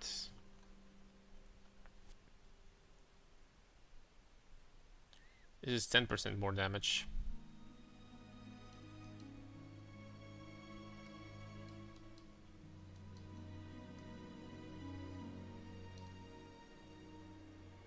Fatal Blade. Ah, I forgot about this class. There's the insane cluster for crit for swords. Bro, that's 20% more damage for these points. That'll be crazy, but we're never gonna get there. We're never gonna get there. Tell you that much.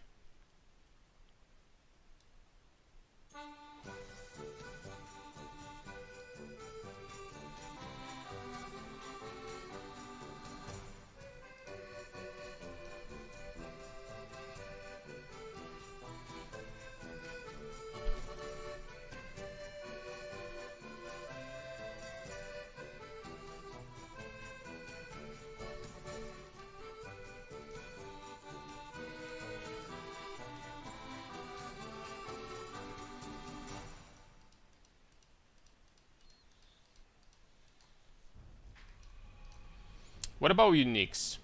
I don't have Watcher's Eye yet, but it doesn't seem like... Okay, Watcher's Eye we can potentially skip, I guess. Balance of Terror is mandatory. Little Pride is mandatory. Bond of Destiny, 50% Strength is mandatory. Yeah. Wait, hold on a second. Okay, never mind. There we go. So we have 2 items. Forbidden Flame and Flesh are absolutely mandatory.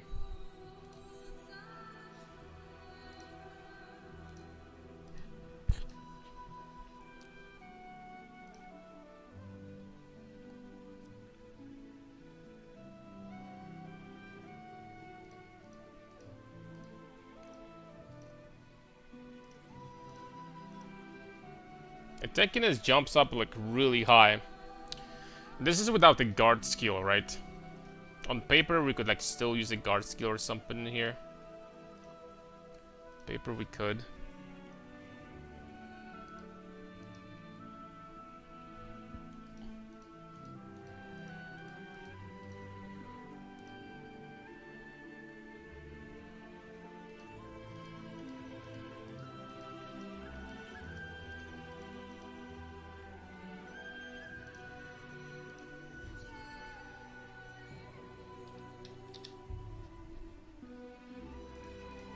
I mean, I could do that, but there's a big problem after this. If we do this, then we're not immune to elements. Well, we're not really immune to freezes, chills, and shocks. Shock can be done easily.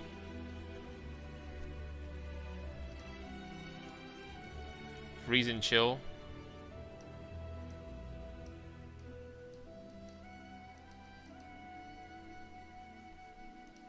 We're not crit immune either.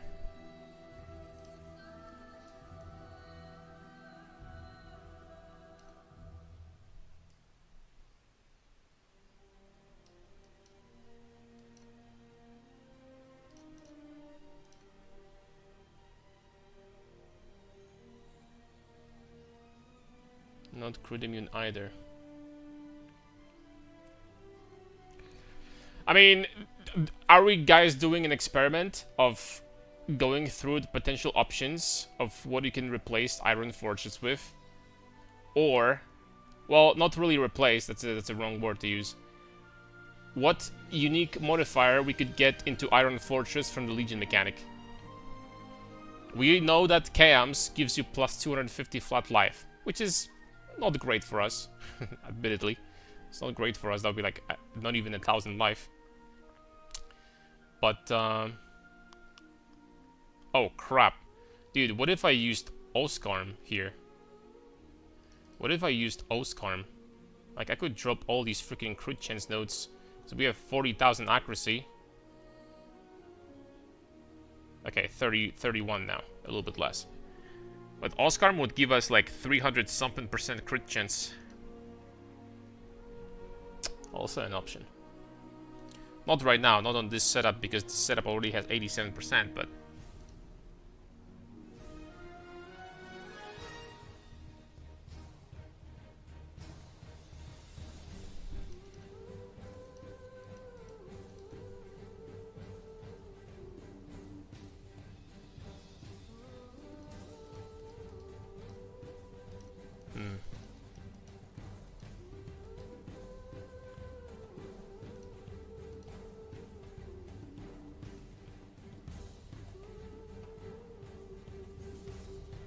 I mean, with this node, nah, but it's a regular ancestral code. Nah, it's not gonna. This node needs to be buffed, by the way. This node is freaking dog shit for strikes. Holy smokes. Like a node that requires you 2 points to get there, and it gives you level 30 ancestral call. So that's 2 strikes without any extra distance, anything like that, and 10% more damage. Holy smokes, this node is bad. That is such a bad node. The Fist of War level 20 is better. That's much better. For slams, that's much better. But for strikes, dude, this is generally one of the worst supports in the game, I would say. One of the worst for sure. What if I drop these 3 points, added 3 into crit? I mean, that's more damage. Again. That's more damage again. Crit chance now. On top of that, I don't need to get as much rage, only 36 required to cap out. Crit chance, 96%. I mean, there it is. Even without the Ruby Flask, we're sitting at 88 res already. That's incredible. Long story short, we actually don't even need this. I would only need one more regular jewel to get +2 max fire, and that's it. And that's it. Purity of fire would have 30% quality, some more resistance. There we go.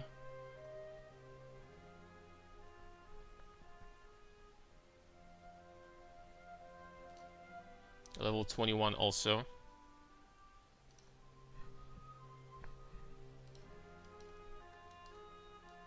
I actually don't know how we ended up having freaking 1.4 billion damage. I don't even know, man.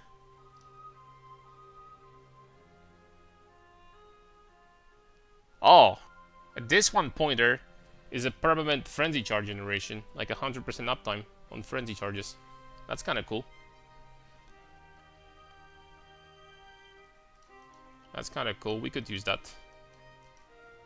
That's incredible. That's a really good node, actually. I'm going to use that in the future for sure. It's permanent freaking frenzy uptime. So good.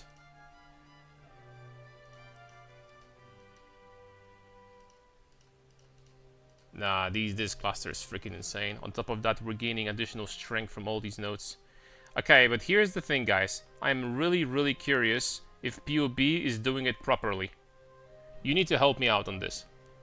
Because this skill over here gives you +4 strength on every jewel in large radius. Every small passive, every passive in the radius grants additional +4 strength. So long story short, this passive over here turns into 14 strength, right? Here is the thing. I know for a fact, because that's how it works in game, I've played it before many times, that if the passive is in radius of 2 joules, then it gets +8. So this is +18 strength node, right? I wonder if PoB calculates that. Hold on, give me a second. So this is in radius, this is in radius. This should be +8 strength. Yeah, it does calculate. Okay, it's +19 strength. Okay, so PoB calculates that properly. 120% crit chance mastery would help a lot. Not right now, because with this current setup, we're sitting at 97% almost crit chance already. So, and the crit chance on offhand doesn't matter. That doesn't matter. I mean, it matters a little bit, but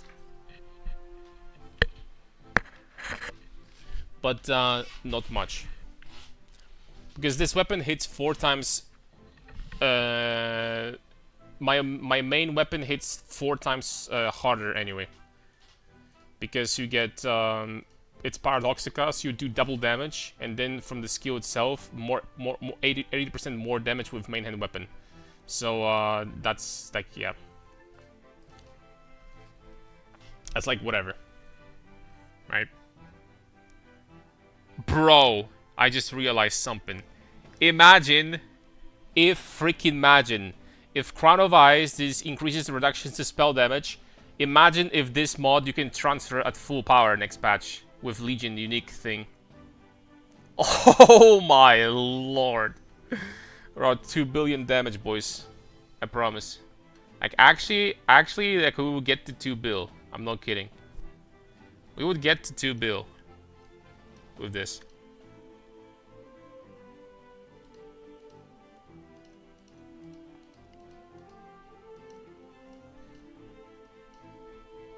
%100% arcane might effect.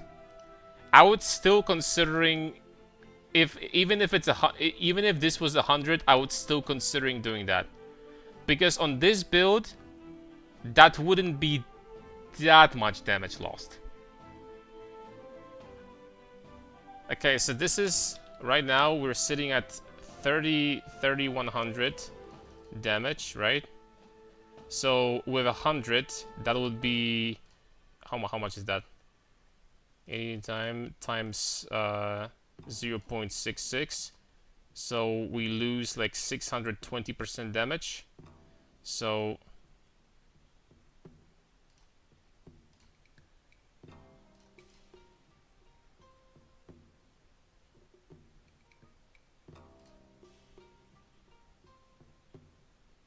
no.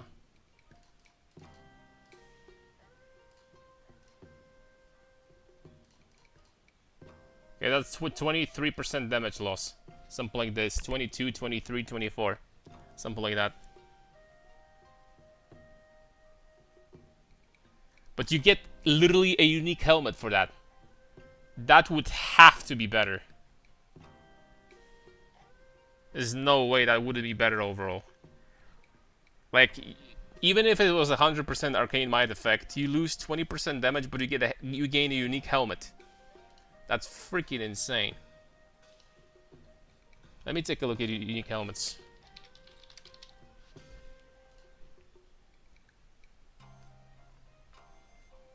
So what would give us more than 20% more damage when it comes to helmets? Well, Abyssus is way more than that, but Abyssus is that's not gonna happen. That's not gonna happen. Well, we could do this tech. No, you cannot get this result. This is from Breach only.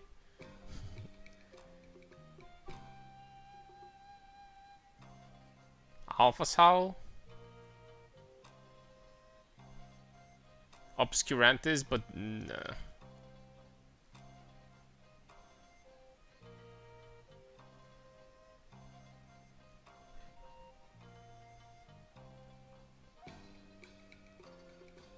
Transfer Leech instead?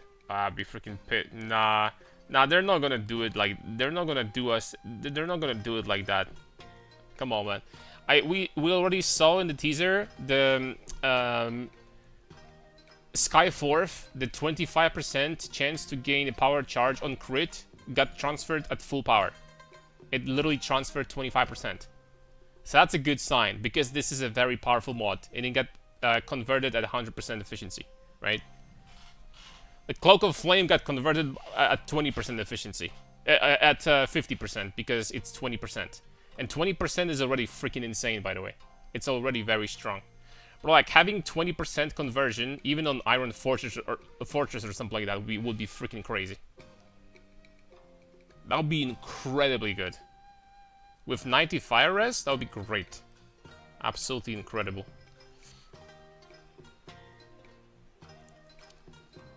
Now that I look at it, the options are not freaking that crazy here. Dude, this helmet is such a meme. What the heck? Bro, who made this? Whoever made this must have had a dandy day for sure. Doing this freaking art. Trickster smile.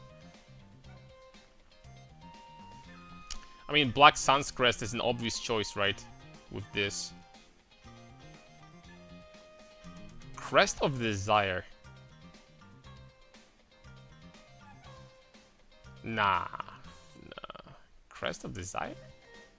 Bro, out of curiosity. Just literally out of curiosity. We're sitting at 1.4, right? Let's drop these freaking supports. Nah. Nah, that's not gonna happen. Let's do all of this.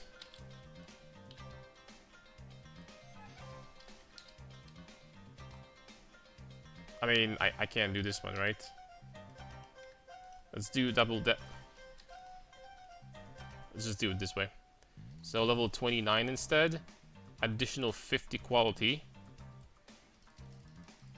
And double that. Nah, it's not even close. It's not even close. Does anyone use this skill, by the way? It could be good on for some skills, right? I bet. I wonder what transfers from Bringer of Rain. That would be interesting to see.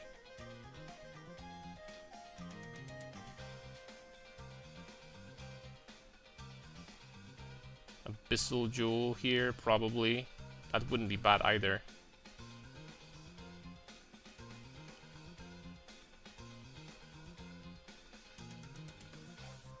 Crown of Inward Eye. No.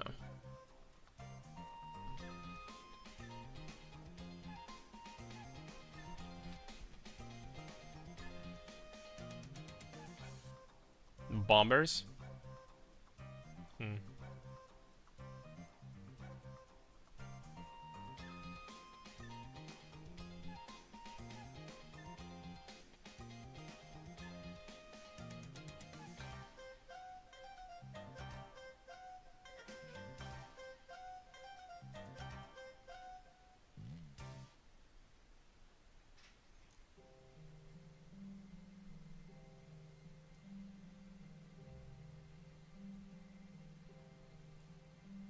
I don't know, man.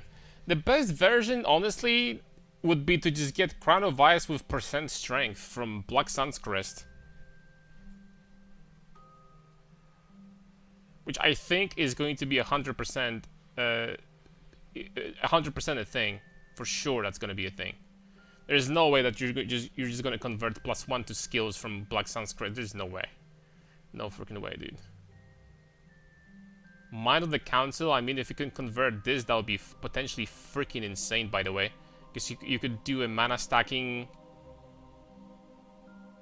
Well... You could do something with this. Fractal Thoughts. Nope. I don't know, man, actually. It's a lot of these freaking unique helmets, but... Well, obviously even better if you could do Crown of Ice. And put this modifier on a rare helmet, but that's never gonna happen. Formless Flame. Not on this build. Not on this build at the very least. Alright. This is like absolutely devastating amount of damage. What if we try to like invest a little bit more into defense? You know what I mean? So let's just try to like work on a slightly more defensive version. Because that's, let's be honest, is a freaking overkill anyway. That is a big time overkill, boys. So let's try to do something a little bit more defensive. All these jewels with +2 fire res? Yes. Let's try to do something a little bit more defensive. So first of all, we will definitely replace this for Royal Plate. For massive damage reduction. That's number 1. This could get still slightly... I mean, this... I guess what I could do here, this Royal Plate, is implicit for Searing Exarch. I think you can do maximum resistance. Yeah, maximum fire, there we go. +2. And there we go. Well, that already is much better. Let me just change something here real fast so that I don't have to bother with this.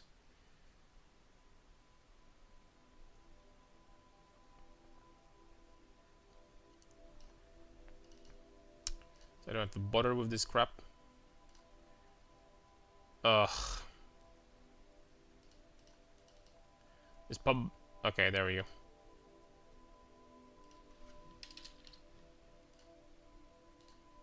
There we go. Alright, so that's 230 all of a sudden. That's much better.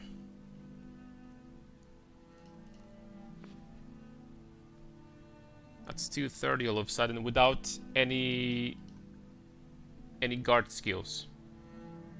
The chaos is good. Yeah, that's already much better. So let me count. How much defensive layers is that? Like on top of that, I guess one more thing I could do is to drop some points for damage. That wouldn't be really a big deal. That is still... This is the level of damage that you kill everything instantly in 6k delve anyway. So you don't freaking need more, let's be honest. And let's put life in here. And let's put life at this point maybe. This point. Alright, 10k life all of a sudden. And now the tankiness increased drastically. The fizz is not that high, but honestly that's enough in my opinion. 40k is plenty.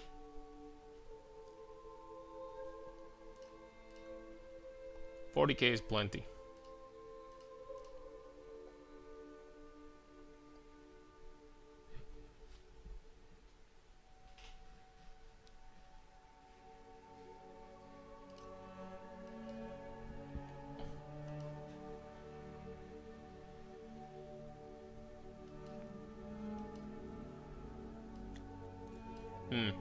I guess to stop PoB from being BS, I could just do this. There we go. Now we have permanent power charges, permanent frenzy charges, and permanent endurance charges. So all of these, apart from, you could argue here, but apart from that, while mapping, you're gonna have full stacks all the time. Don't get me wrong. In Valos on paper also, because you just keep on hit. Well, it's debatable. But while mapping, you would have like full stacks all the time. So at this point, there is, I don't think, any bullshit in here anymore. It's like pure non-bullshit.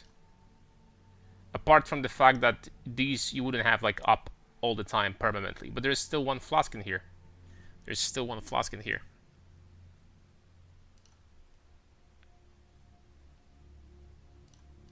Well, two. I take it back, actually. Two flasks. Utility flask. I mean, I could maybe do... How much damage is Onslaught right now? Silver. Silver is 3% more damage. That's just... No thanks. But the crazy part is that there's actually no flasks in here that I can really use. Like, I wish I was kidding.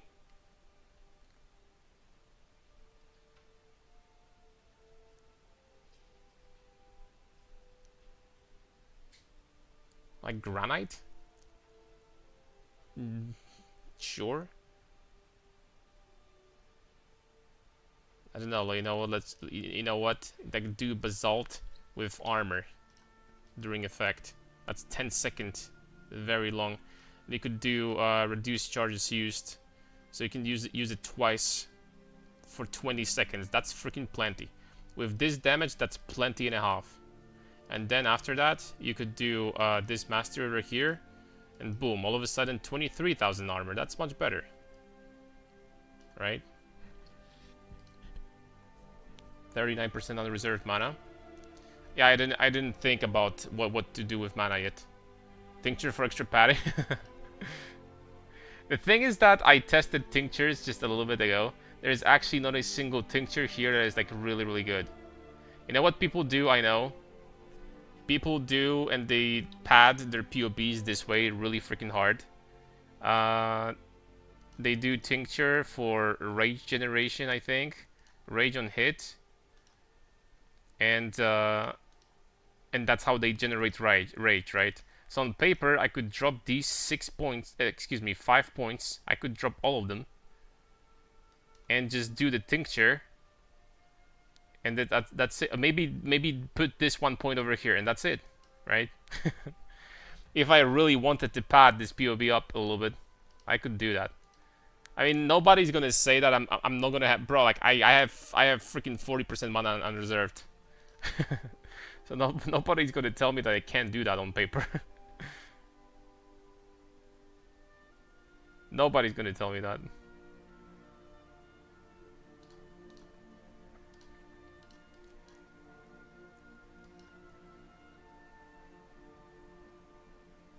Nah, that's so... Like, not having this cluster, if you want to, like, put your rage in PoB is so freaking bullshit.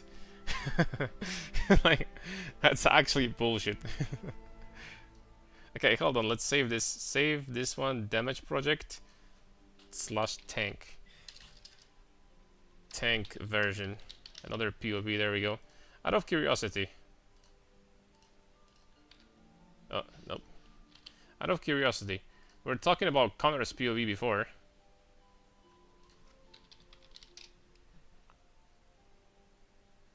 What the heck is that? 400 subs? Talking about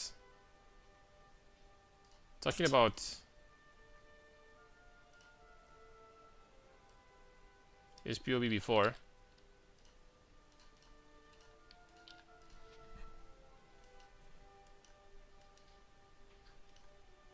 Okay, max rage.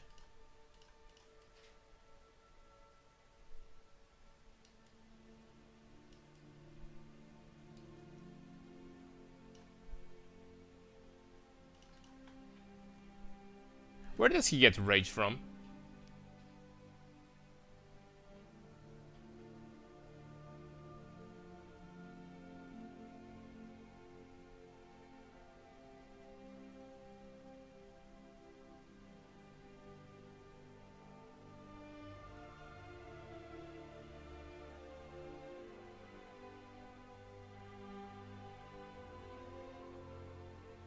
Where does he get rage from? How do you generate rage here? Like, I'm actually curious.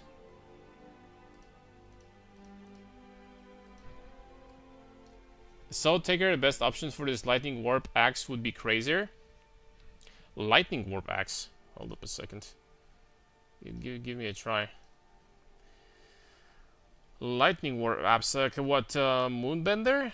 Is that what it is? 50% increased attack speed. This is 2.25. Ooh. You lose physical damage. What else do you get? It's with this weapon. Physical damage is extra cold lightning, critical strike chance, and lightning warp on hit.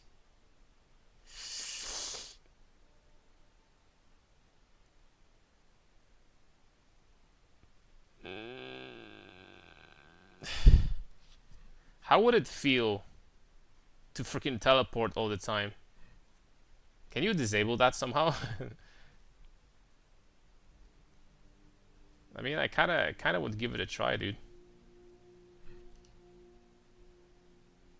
It doesn't have to teleport you? Oh, okay. Call the police? No, I'm actually dead because, you know, I know he... There is no way that he doesn't have, like, rage generation in-game, actually, right? So where does he get rage generation from?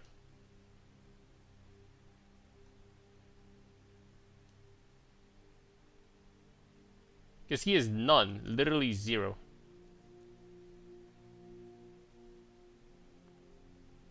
I'm not blind, right?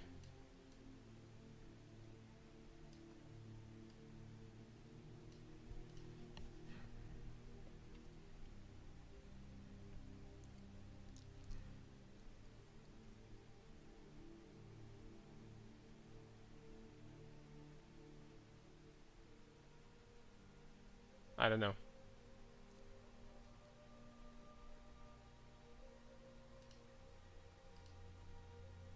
I don't know. Anyway.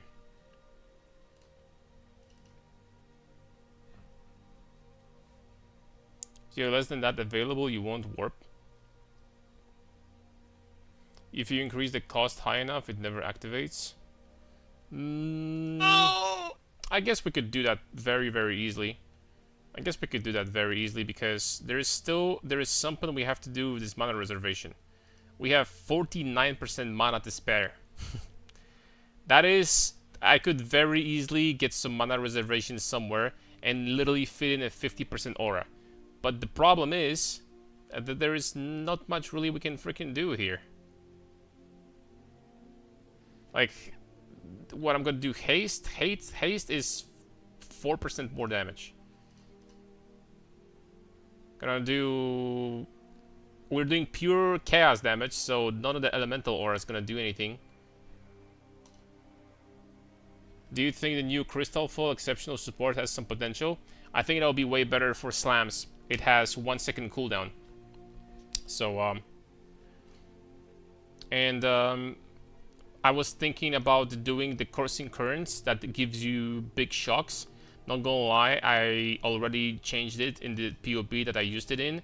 I changed it for like a regular damage support inspiration, and I dropped the shock from here completely. Because we're gonna be doing like 30% shocks with this support, so that's just not worth it. So I just changed it completely, and there you go. The other like 600-700% damage multiplier skill could be okay with slams, something that attacks slowly. The cooldown is going to absolutely destroy that for any other skill that, you know, attacks like, I don't know, more than 2 or 3 times per second every single time. Just getting damage support is going to be better every single time.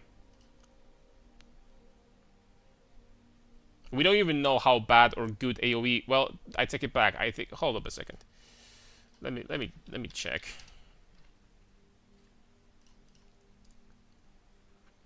Okay, so Crystal Fall 6. Oh, it's 637 only. 150 mana multiplier. The radius is pretty good though. I'll give them that. 2.5 meter base radius is pretty decent. You can scale that with AoE. You can scale it to like 5-6 meters pretty easily.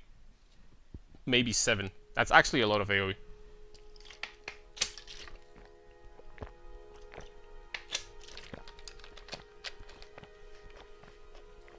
Yeah, I think it's gonna be good on slams.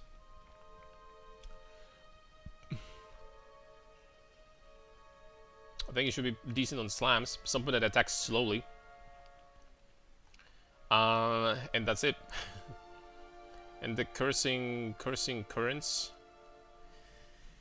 28% increased effect of chill, shock, duration, and enemies shocked by your hits, reducing action speed by shock effect. Shock enemies when they are chilled by your hits, increasing damage taken by chill effect.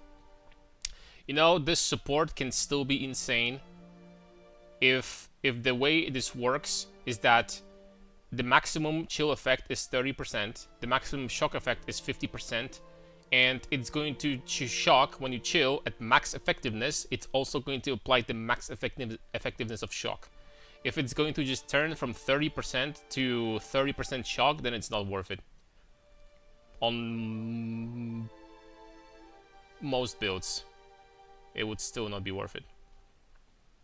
But if it's 50, then the support is insane. And this support is generally speaking still insane for freaking Winter Orb, I guess. Freaking another Winter Orb buff, because why not? Like cult skills are going to benefit from this one. Shockwave doesn't end. I assume the Crystal Gem either has a Trigger Gem. Inherit damage from exerts. That's why I'm saying it's good for slams, right? Strikes cannot freaking exert attacks. I mean, at least not to very good extent, right? But for slams, this could be pretty decent. Replica Frost Breath. That's not gonna happen. And also, let's go back to this one, right? So Moonbender's Wing. So let's jump into the actual damage version, pure damage. Moonbender's Wing. And what it did is it converted this mod to 50% increased attack speed. Now, big question that I have. Can we increase that with the volatile Vol Orbs? Check Connor's Lethal Pride. This is probably Rage on Hit. That's how he gets it. Okay, he just gets +1 Rage on Hit on the... Okay, yeah. Gets +1 Rage on Hit on Lethal's Pride, most likely. You can modify this with Fullborns, right? But at the same time, we could modify the Soul Taker with Fullborns for even more attack speed also. Now that I think about it. Yeah, but this one is still not quite good enough.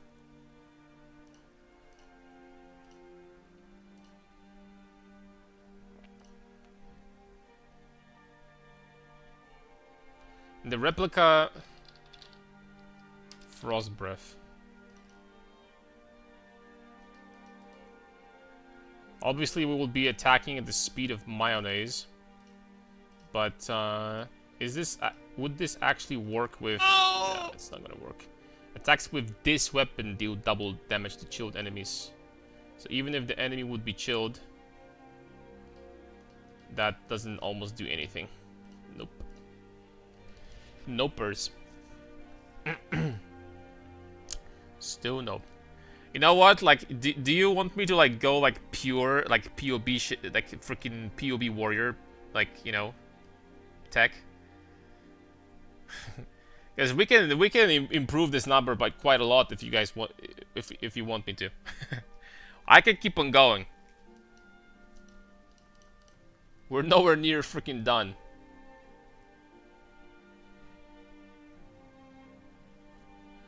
You can't do both swords. It needs to be a sword and any other weapon type. And since there's going to be nothing better than Paradoxica, period, there's just nothing better. Unless... Nah. I mean, if somehow you did this build with armor stacking and managed to get like a lot of... Nah. Like replica dream? Nah. Like how? How would you even do this? Like you would need to have replica dream feather in the offhand. But how do you get flat damage then? I mean, I don't know. Maybe. I mean, with armor stacking, maybe you could get more damage than this. But armor stackers got nerfed really hard this league, so I don't know. The Frost Breath main and savior off. Nah, I mean, look.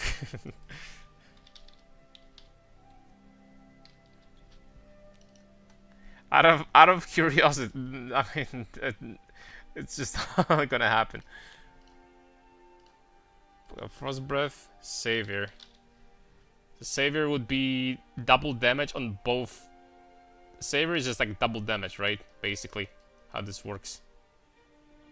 Ah, the savior is so slow. It's deeply unfortunate. Enemy is chilled.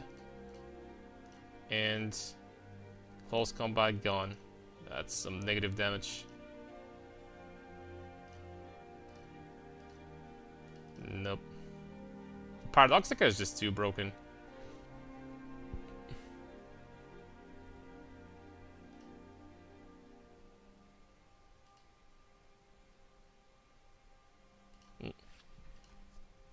Nopers. Hey, look, if we really wanted to go like full PoB warriors when it comes to DPS, I could drop that, right? The build is still, it's not like Glass Cannon for sure. It's gonna have 90 all res and like, you know, some other stuff, some other damage reductions. So if I really wanted to go PoB warrior, then we would drop these points. We would drop this. How much crit do I have now? 97 almost.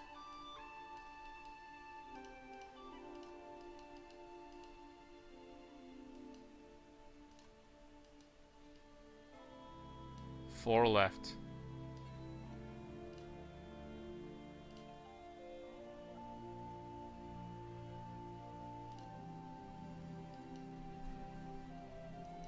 I mean 1.6, but actually we still have 2 rage on melee hit. That's actually still not even that bad.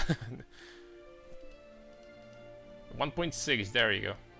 We lost some life. It's 1.6. And then you could slap a volatile orb on this weapon. You know, screw it, man. Let's go full PoB warriors.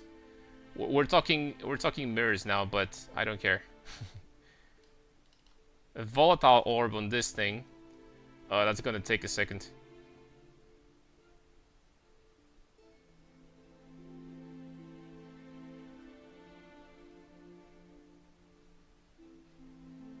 Yeah, there's gotta be an easier way to do that.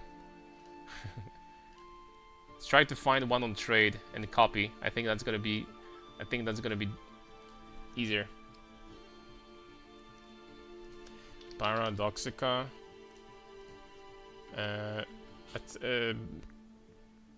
Attacks per second max 1.3. Well, actually 1.4. Let's do Chaos Penetrate.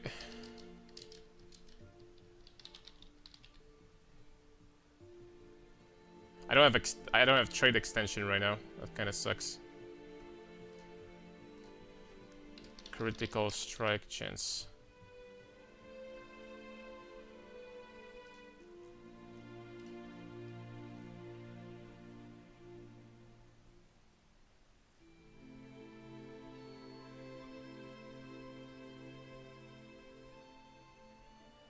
There we go. That's what we need.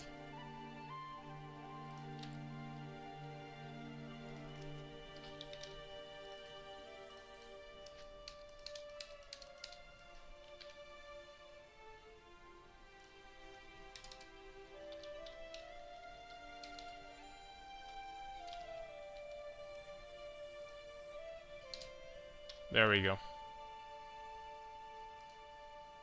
That's a weapon with volatile orbs on top of that. Boom. Then Soul Taker, we could get double corrupted Soul Taker, or even better, I take it back.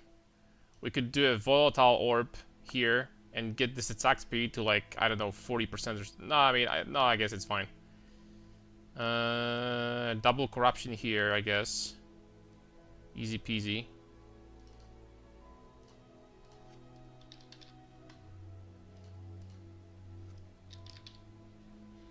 Suck at it.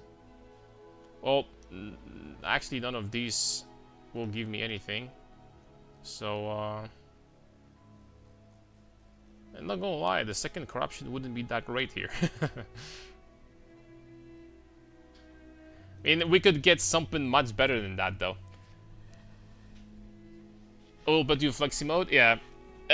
We could get something much better than that. We could get Iron Fortress with the Legion unique, right? Thing. And there's probably a lot of good armors.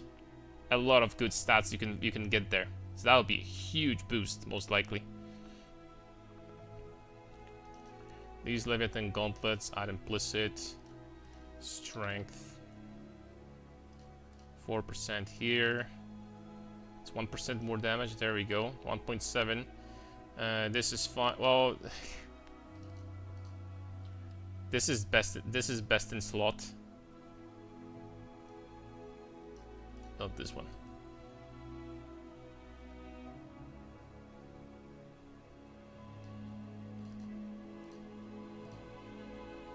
This is best possible one. 22. There we go. Simplex is Bis. This is as close to Bis as I take it back. You can have a better one. You can have a better helical. Like way better actually. I trolled with this. I trolled big time. Instead of attributes, we could get plus 70%. About 70%.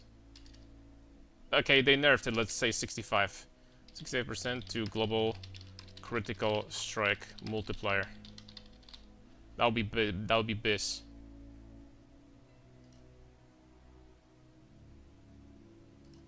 There we go, that's 1.9 billion.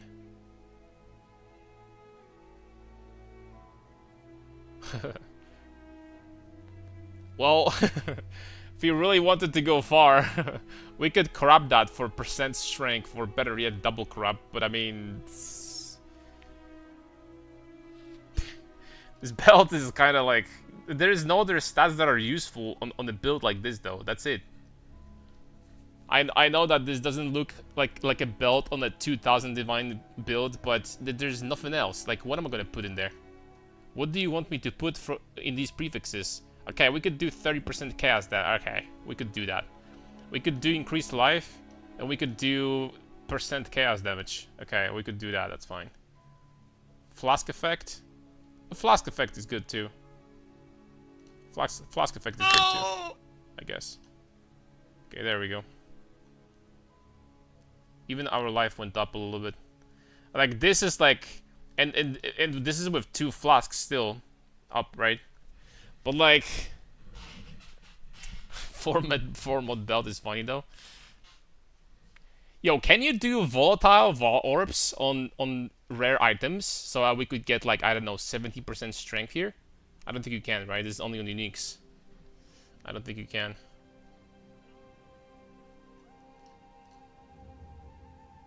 %100% crit chance main hand, there you go. Without flask. 85, almost getting there. But yeah, I mean, we managed to learn one thing that I had no freaking clue about, like replica Alberons for some freaking reason, and if that's true for other items too that give you flat damage, I don't know. But replica Alberons, when you are using dual strike of ambidexterity, this flat damage bonus applies to both weapons. And that's freaking insane. That's freaking insane, dude. That's the only skill in this game that works this way. Because every other skill in this game swings with one weapon and then swings with the other one. So this bonus is freaking useless in that case. But this one is different. I mean, I'm just going to give you a comparison, right? So save this as PoB warrior. Let's do this save, right? Because this is truly like a PoB warrior. PoB at this point. Let's drop dual strike of ambidexterity, right? And here, obviously, use, I don't know, something else for now. There we go. Change the jewels. Let's get back to smite. How about that? Vol smite.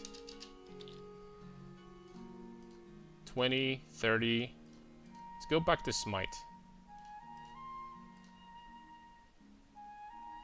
Greater multi. Greater devour. Support skills consumed to recover. Grants charge soul per power. Oh. It's interesting support. Close combat. No close combat. Void manipulation. This.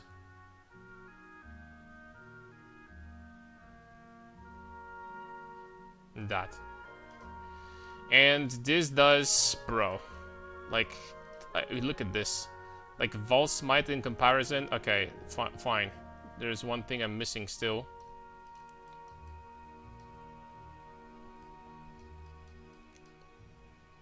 This is not good anymore.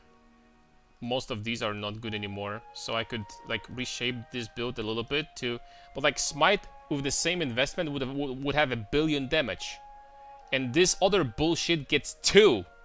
Smite is already one of the hardest freaking hitting skills in this freaking game. It's like 800 something damage effectiveness. You know?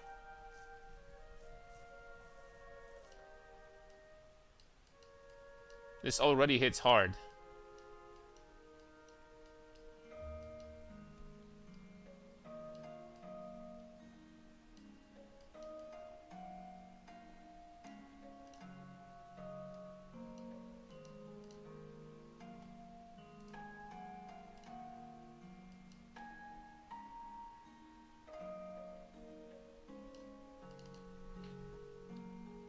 Okay, these lags are something. Dual wielding, lightning skills. Okay, so with the smite I would have 1 billion right now. I would have 1 billion. We would need to maximize the crit chance though. That would be mandatory. I don't have 1 billion with smite.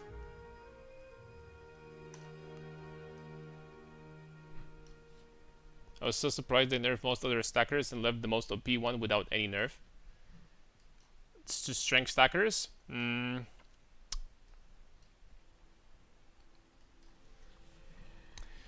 it comes to late game investment, I do agree. I think that strength stackers are the most broken. Is the most broken archetype in the game. You could argue armor stacking is still there. I am not 100% sure if armor stackers can get more damage than this. I think they can. And at the same time, I guess like a 10 mirror armor stacker would get tankier. But... And plus 2 to maximum fire resistance. I mean, I have 170,000 elemental. Without guard skills, that is. But...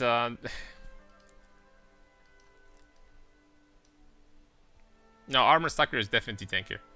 But no, I think that the armor stacker... The difference is that this build, like what you see over here, this is not like that insanely expensive. Like it really is not. This one would be like... These boots would be like crazy, but you can buy slightly worse ones for like 100 or 200 divs. This would be a couple hundred div. Like this entire build is like 1,000, maybe 1,500 divs, you know? And armor stackers is like 10 mirrors. The same with like Giga endgame strength stacking other builds for strength stackers.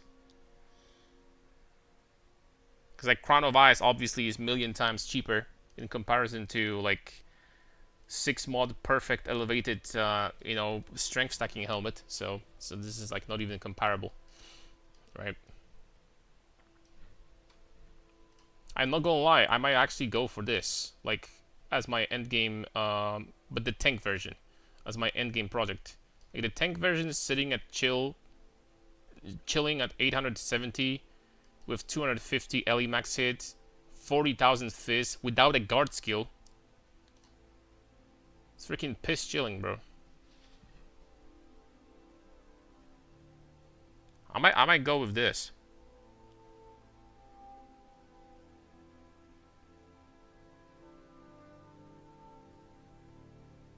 Still can make yourself crit immune with Pantheon, basically, as a bonus. Oh, and this is still with... Okay, one thing we didn't figure out. Hold on a second. I forgot about that. We have 40% mana, and there's something we gotta do with it, by the way. There's something we gotta do with it. We have 40% mana unreserved.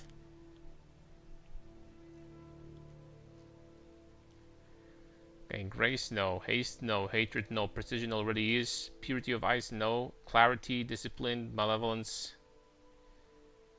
Ugh. But there's literally nothing, man, we can do. What, am I gonna fucking drop Vitality?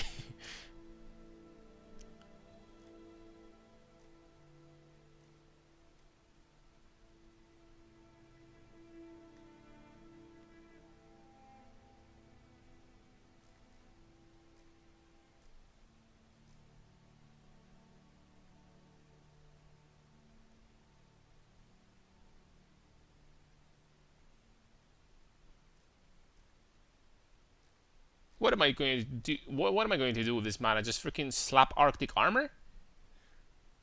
Like, legitimately? For clear skin, there we go.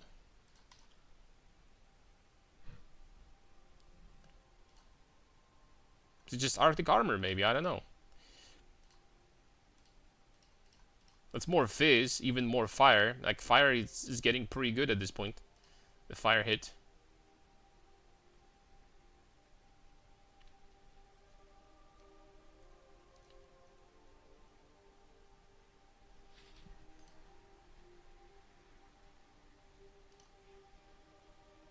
%88 crit chance with this.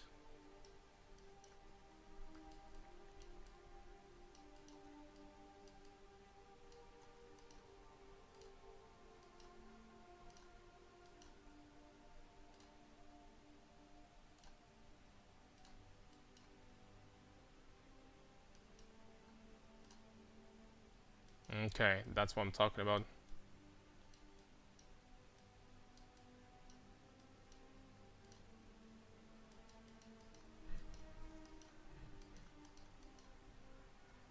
$1,300,000.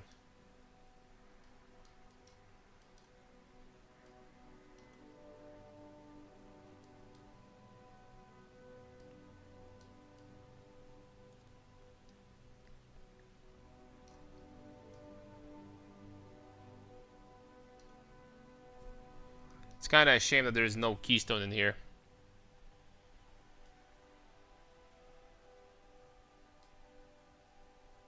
How do you do Sublime?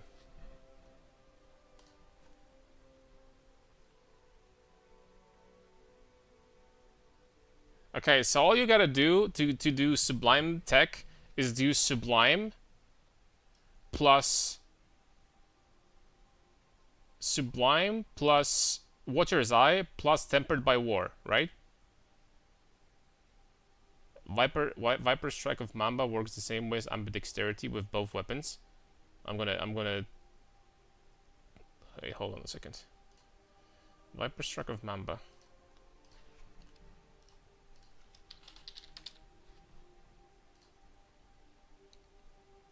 Hits enemies converting some of the physical damage to chaos damage and inflicting poison, which will be affected by modifiers to skill duration.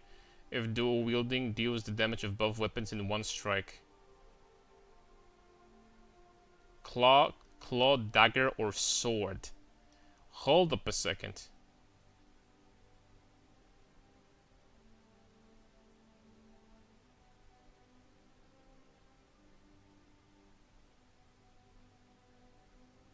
You can equip the same weapon with this. It's 30% less attack speed with dual wielding, 20% less hit damage while dual wielding.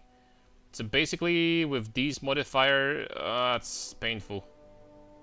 Kinda.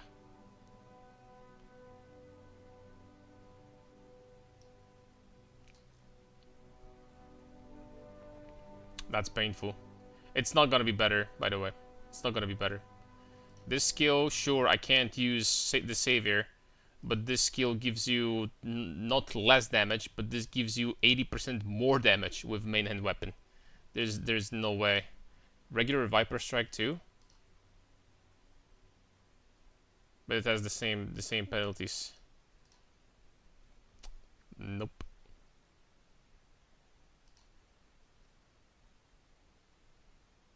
For us, they're both literally the same, by the way. They're exactly the same. There's no difference whatsoever.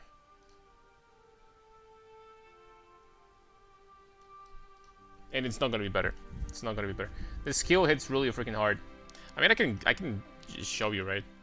Viper Strike. Holy lag. Viper Strike. And do... Just screw it, man. Let's do another Paradoxica here. I mean, look at this. It's not even close.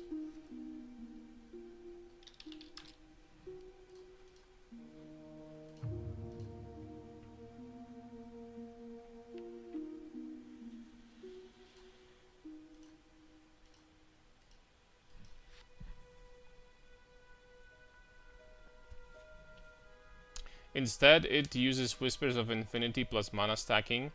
Gives both weapons flat damage scaling. Okay, but how much Whispers of Infinity would give you? Whispers of Infinity gives you 40% reduced mana and gives you 10 to 25 per 100 mana. So like at 20k mana, which is a lot to invest into. At 20k mana, it will give you 2,000 to 5,000 flat chaos, which is quite a lot. But you lose an amulet slot, which is freaking devastating. Because that means that, for example, you don't get like simplex or something at that point. I don't know if a build like that would scale harder than a strength stacker. I really don't think so. Sure, we get a lot of flat, but is it like that much flat? Really? Like this guy already gets like 5k, like 1 to 5k flat chaos. So this at 20k mana, it will be the same. But then you don't get insane percent bonus from strength stacking. We're sitting at like 2300 right now. 2300% increased damage.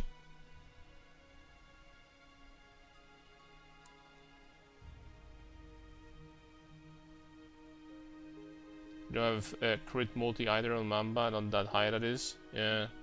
I think this is the highest damage setup that you can do with replica Alberons. I don't think you can do higher. I really don't. Well, this is the tankier version, right? Would be obviously this number would go even higher with like Sublime because it would get even tankier. Then I could slap like guard skill and all of the blah blah blah blah blah. I could push this number, you know, for a long time if I wanted to. You know how PoB works. But I legitimately don't know if it, like if you're going to find a build that's not like bullshit, like impossible to get, that has more damage than this, then let me know. Like actually send on Discord. I guess this is not bullshit. Okay, you know what? One node I need to drop to get this. And now it's not bullshit. We have all of these things at all times. Always. Okay, okay, except for these, right? Except for these 3 flasks. That does drop it to 1.3. 1.2. Because crit chance, like, got freaking destroyed. Only have 67% crit now. Fair enough.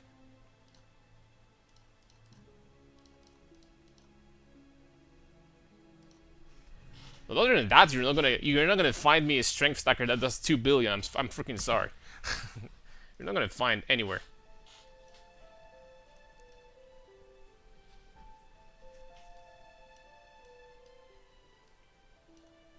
I'm pretty sure we could optimize that further. I mean, if for some reason you wanted to do a berserk build and drop the life nodes, then you can do something like that, bada beam and bada boom. I mean that's stupid, by the way, but on paper you could do these. How much crit do I have now? 99%. Where do I even put these 3 points, bro? Where do I even put them in?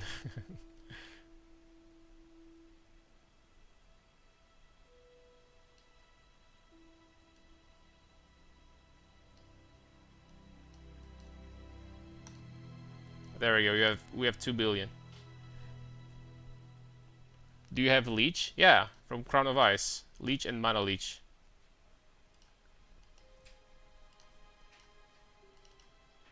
Dropping life nodes would be extremely stupid, by the way.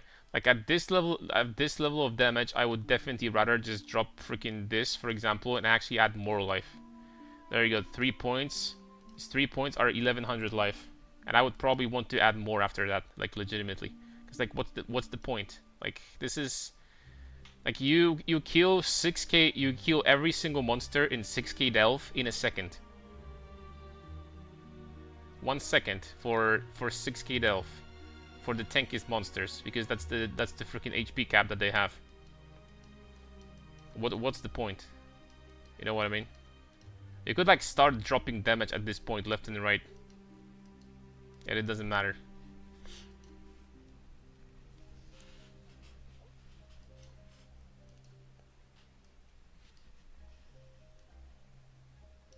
I'm sure there's something I'm missing too. We've been doing that for like 2 hours. Surely there is something I could improve. Look at this cluster, by the way. Holy freaking smokes. Consecrated ground cluster that gives you 20% more damage. I can't focus. That's kind of nice too, because it gives you curse immunity. Like you're completely curse immune. You have 10, 20, 50, 75% increased effective con ground. So you're immune to curses, borderline. That's really nice.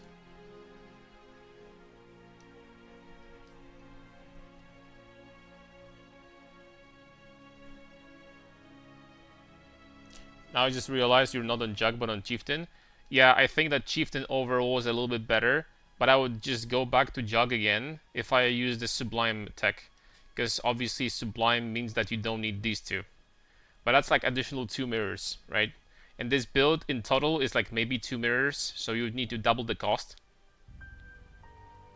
You would need to double the cost, but you would swap back from this guy to Jug for sure. And then take this node, steal this node, and because at this point you have Sublime would be stronger. Sublime would be tankier. Don't get me wrong. Just you're immune to cold, immune to lightning. You get tankier because you get to get unflinching with unrelenting. Sublime would be stronger. 100%.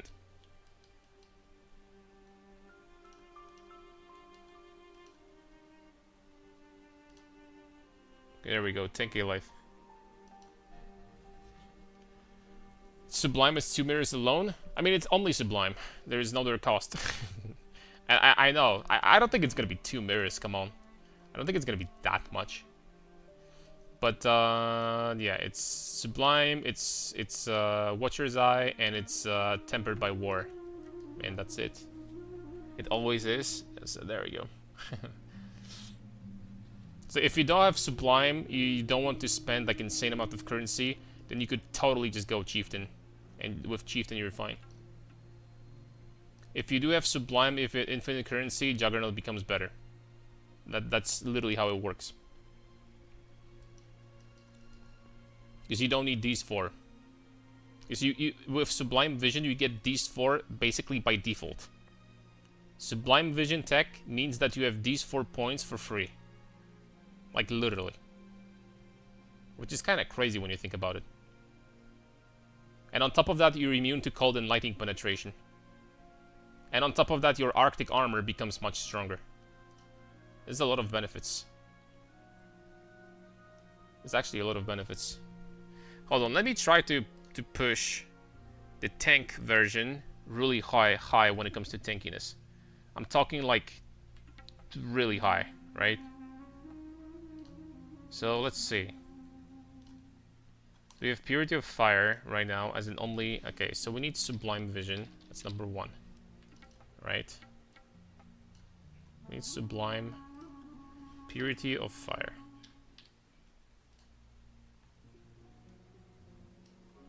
This doesn't matter. We would obviously have to start dropping jewels. These ones. If we're gonna end up still having 500 million DPS after that, then I would say that I'm really freaking happy. So that's one thing. After that, we need Watcher's Eye. Watcher's Eye. Purity of Fire. This cannot be that expensive, right? It freaking cannot be. Well, you could get one with... Hold up. You could get one with Precision also. That would be nice. Wait, no, you cannot use Precision with this. Right? Yeah, you cannot use Precision. So Precision is gone, regardless. So this is gone. This doesn't work. Yeah. So you're getting this, boom. Still 6665. Next up, we need Tempered by War.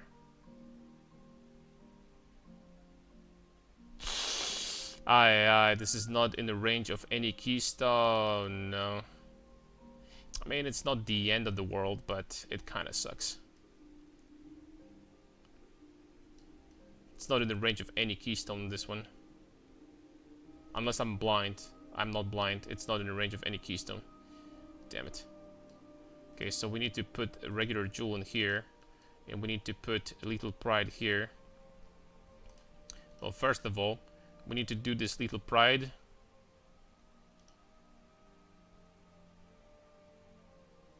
This one, search.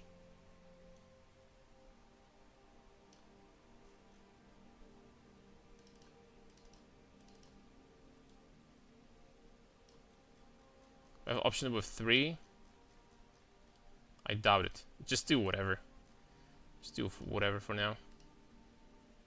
20 flat, 5%, 5%. There we go. Not bad. Rage on melee hit. Yeah, whatever. Oh crap.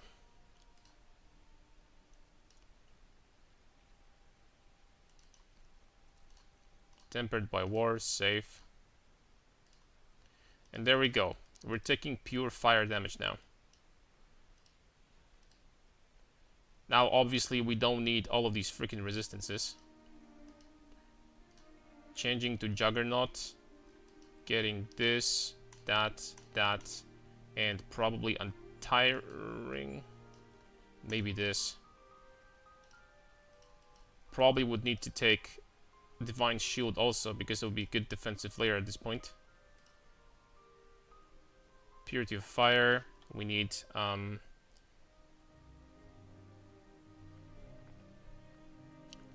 Arctic Armor.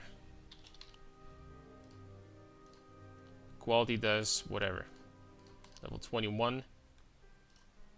Stationary, 1. Give me a rupee. Boom.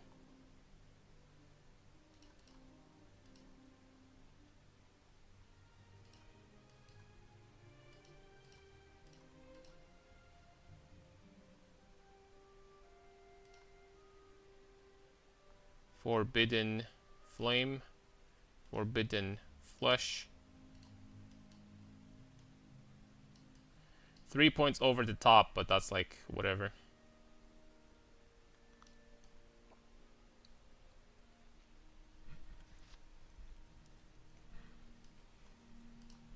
And now probably the most important thing. Enduring Cry we don't need anymore. Cast when damage taken with Immortal Call, like duration or something. And there we go, right? At this point we have 22% less damage taken from Royal Plate, 20% less damage taken from Fortify, 90 all res, immunity to penetration, 10k life, huge recovery, 20% something, another less damage taken from... Hold on a second, that's not everything though.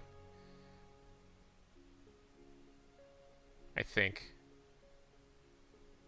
Unless I'm wrong. But there is a chance that there is a huge freaking enhancement here. Oh, it is.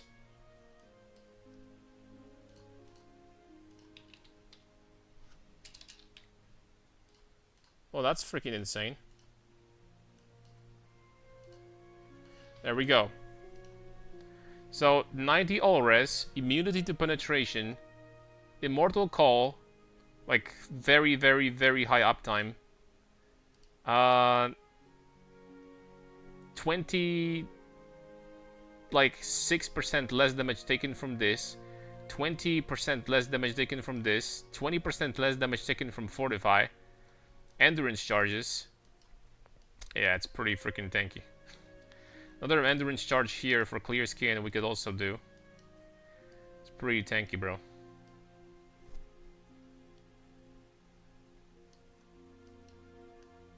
I would legitimately need to check what Connor does in his PoB that he reaches 1 million. Because that freaking... That sounds... There's something wrong about this. There's something wrong about this.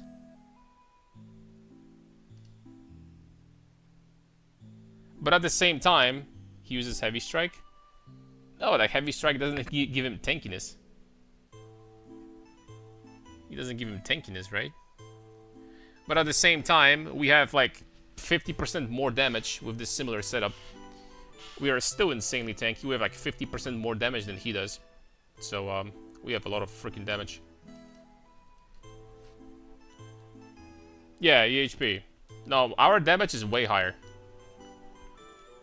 This damage is way freaking higher. It's like not even close. This is, you know, 5, you know, out of bounds. Let's just drop something. Drop some HP probably. Maybe I could drop these two. Maybe that freaking hurts. This one. Block? No, a block doesn't give you max hit. Block doesn't give you max hit. I don't know. Either way. Okay, hold on a second.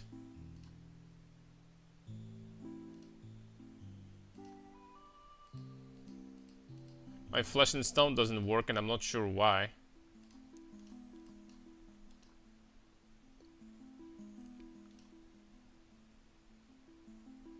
Why doesn't Flesh and Stone work all of a sudden?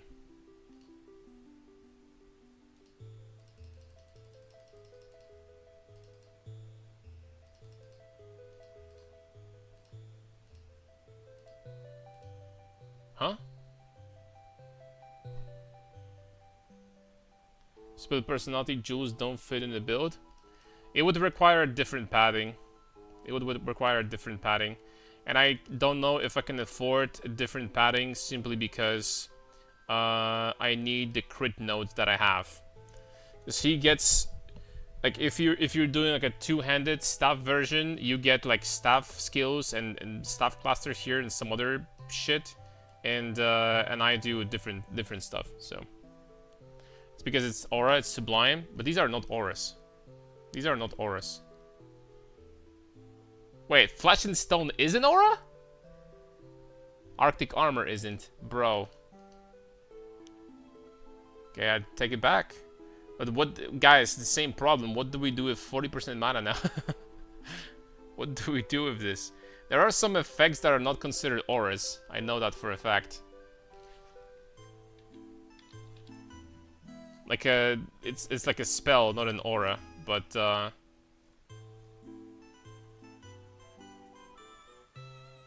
these are all auras.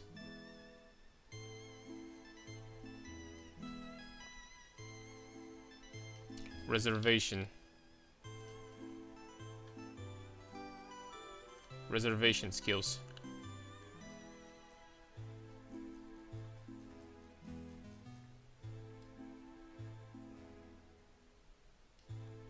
Arctic Armor. Well, heralds are not auras, so we could do a herald or something. But there isn't a single herald that is good for us. Skitter bots. I mean, Blasphemy, Discipline, Eldritch Blasphemy, Herald of Thunder, Malevolence. Man, I wish this was freaking. I mean, it wouldn't change anything. I mean, they would shock. No, this is an aura. No, never mind. That wouldn't work. It's an aura. It has an aura tag. Like, the only thing I can think of is Tempest Shield. That will give us shock immunity also. So that's about it. It's Tempest Shield time, boys. Blood and Sand doesn't do anything for us. I didn't know that was an aura. Damn.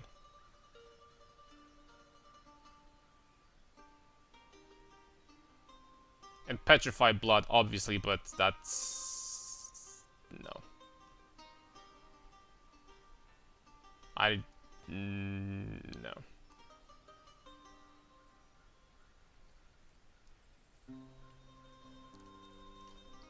That's literally Tempest Shield.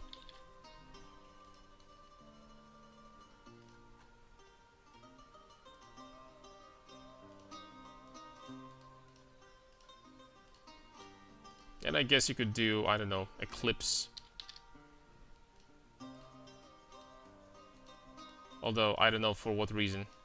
I just rather use Enlighten, I guess, to get some more mana, and that's it. There we go.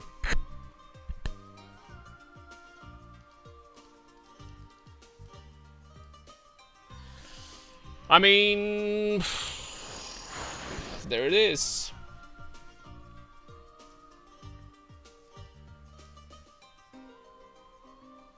We could play that bad boy.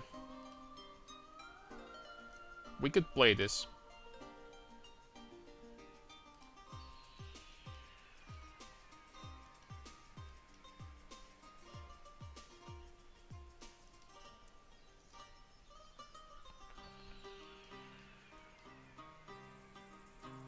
Now we would probably save 2 points. Oh, not 2, 1 point only. But I could fit this thing in here and get one of these keystones and maximum frenzy charge instead. And I guess they would have like the same effect basically. Because here I have 20 flat, 5%, 5%. I think that would have been better. Hold on a second. Just do a rare jewel. Find another split personality. This time. And this will be probably the most expensive one. Duelist area. Ooh, only 1% strength here. Okay, that's better.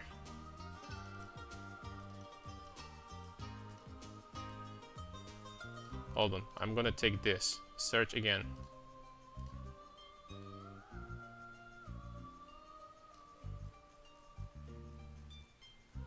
There we go.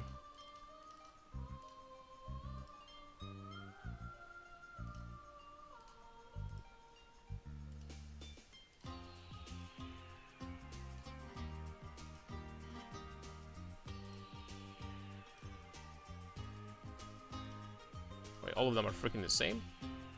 5% strength, 5% strength, 5% strength. Okay. This one is 5% strength too. Ooh, for 2 points. Probably not worth it. Oh! Oh, damn it. How much damage is that for 4 points? Bro, 15%? Damn! Alright, hold up a second. So this one we would need to change. There's a lot of... you could probably still find like a better one here, but you know what? I'm just going to skip that part. Let's change this to Tempered by War. Save. There we go. Tempered by War. And now we need to drop 4 points somewhere, somehow. That is extremely painful. Oh, we can't drop that. These two maybe.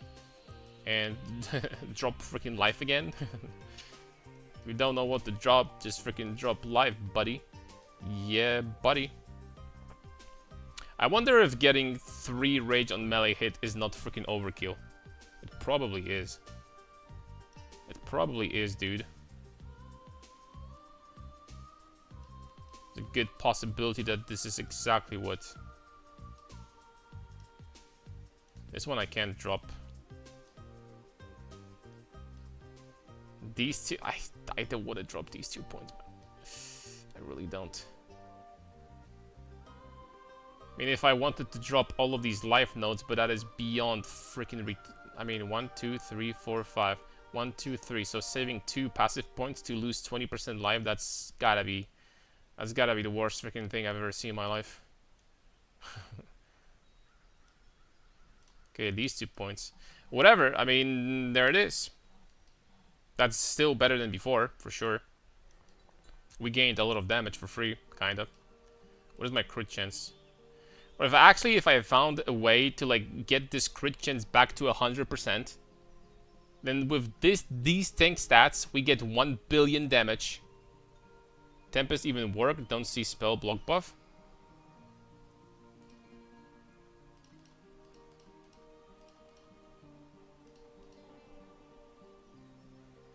I mean, it does.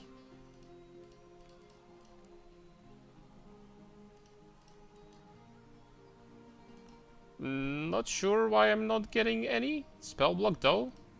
It may be only because with the enhance your shield with the, okay. But you still get immunity to shock, so I mean that's better than nothing, I guess. I don't freaking know what to do with this mana here. I don't know what to do with this mana here, man. I'll be honest with you. But with this, we're immune to shock, immune to chill, freeze, basically immune to all ailments except for ignite. Ignite at this point does absolutely nothing. Who cares? So yeah, that's still good.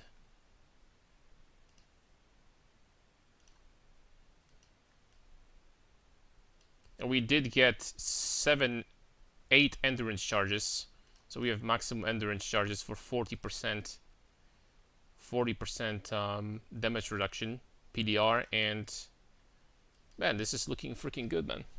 And you still could do the second version with Mage Blood, and you would lose a lot of strength, you would lose some damage, but you have like permanent defenses, right? Except for Progenesis, but your defenses would like work really, really well with this.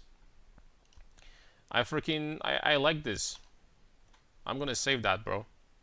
I'm gonna save this. There's only one thing to... Well, this is still with Soul Eater stacks.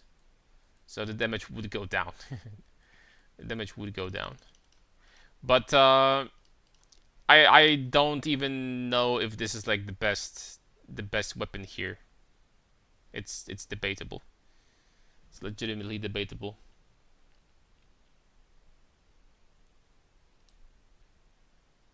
This we could improve. Oh, this belt is with freaking 4 stats, bro. Like what the hell? 4-stat belt, KW. I need to do the changes that I did on the other PoB also. So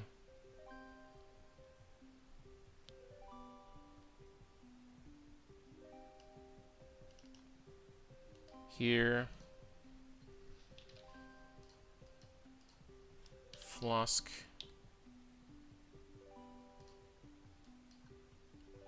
There we go. This would be, you know, it wouldn't actually be that hard to like get like a better corruption here with volatile orbs. Like it actually wouldn't be. So what I'm gonna do is I'm gonna save this, go back to this one, copy my Paradoxica,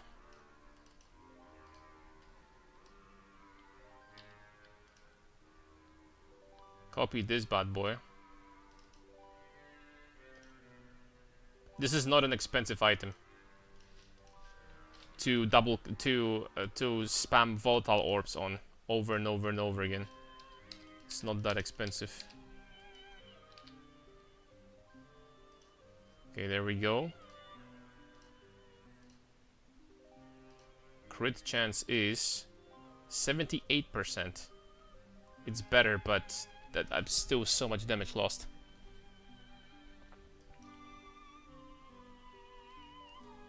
It's better, but still so much damage lost.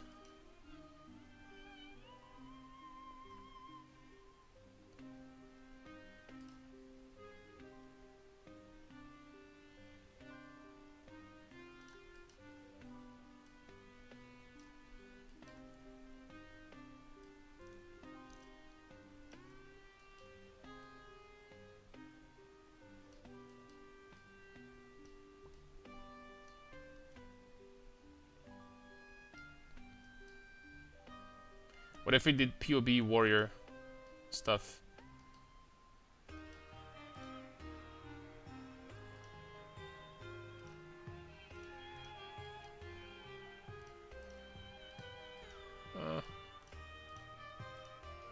This cluster would be insane. Yeah, it's 800 million again. I mean, it's just freaking insane not to have like more rage generation, like legitimately. It's kind of insane, dude. Alright, like I'm not gonna lie, dude, I'm pretty happy with this. We have 2 freaking versions here. We can do this, right? It's gonna be actually giga tanky. These are very, very, very solid numbers. There is probably like a way that I would need to get, because like defensively, as long as I can get a little bit more fire resistance, which I would be able to do without issues, I do believe.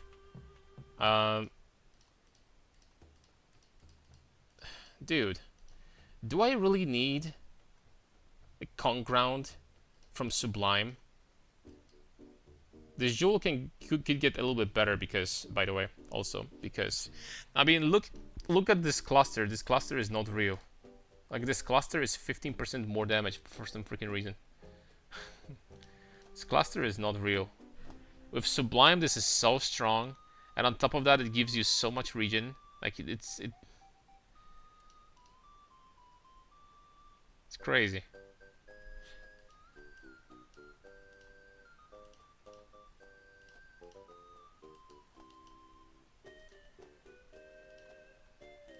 What if I drop that?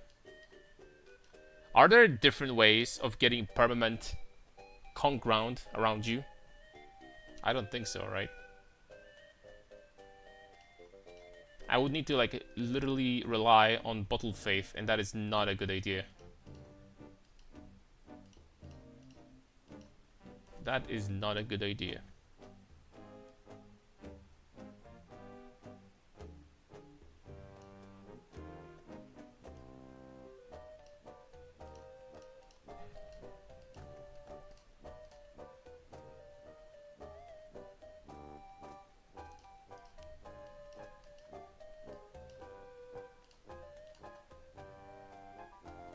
For funsies, what could we do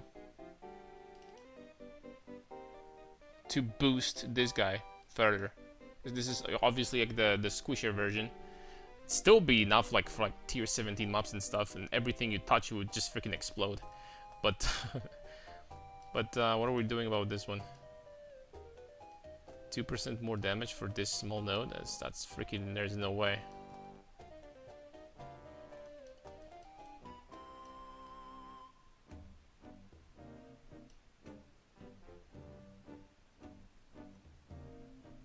Well, you know what, from the if we wanted to like make the rate generation still like acceptable, I guess you could like drop this and like get this at the very least. That's like acceptable, right? Because then you have 40 rage, you generate 4 per second with 2 rage. That's like okay-ish. But like 1 is just like, come on, man. You know what I'm saying? This is more damage. This is like 10% more damage. By basically losing 1 rage on hit, 10% more damage. That's a pretty good deal, in my opinion. It's a pretty good deal right there.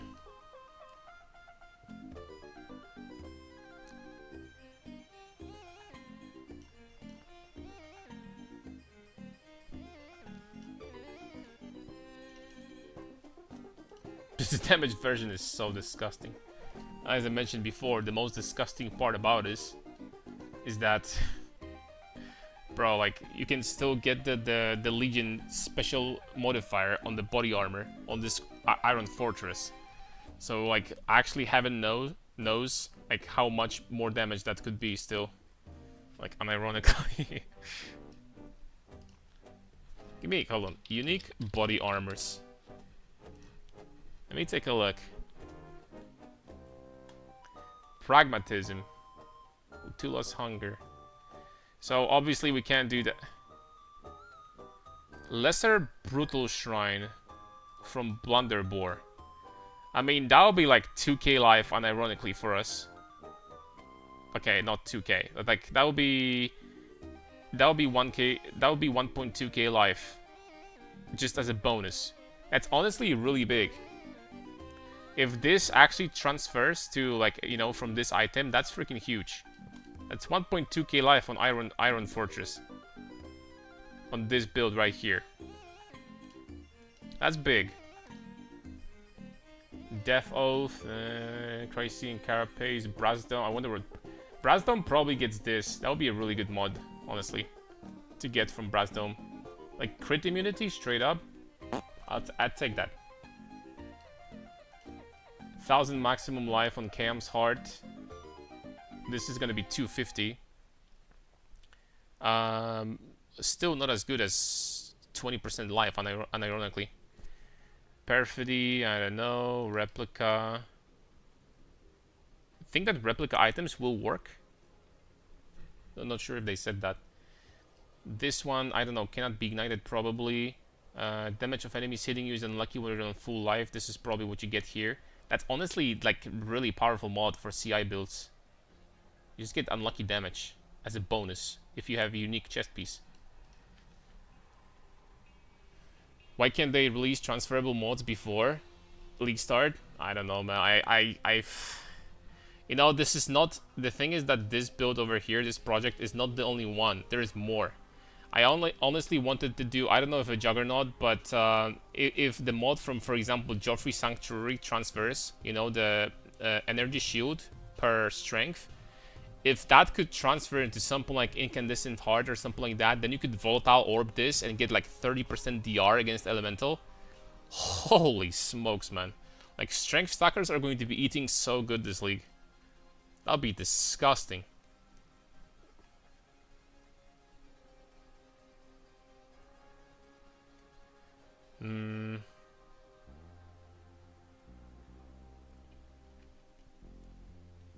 This item needs a buff. Holy smokes, is this item bad.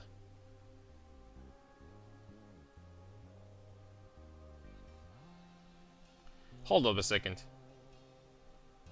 Guys, how would this work, by the way?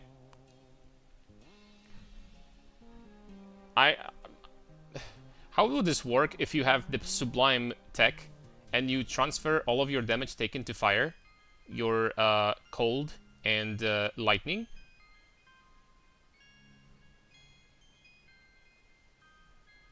And then you have this. Do you transfer 100% of your damage from cold, lightning, and fire to physical? You take no other damage but fizz. Is that how this would work? Damage taken only converts once. Okay, my bad.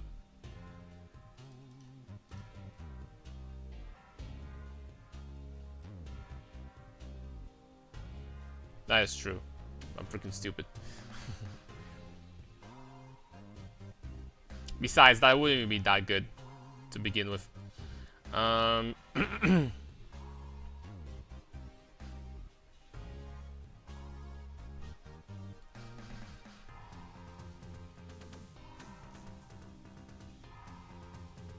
Osprey's will.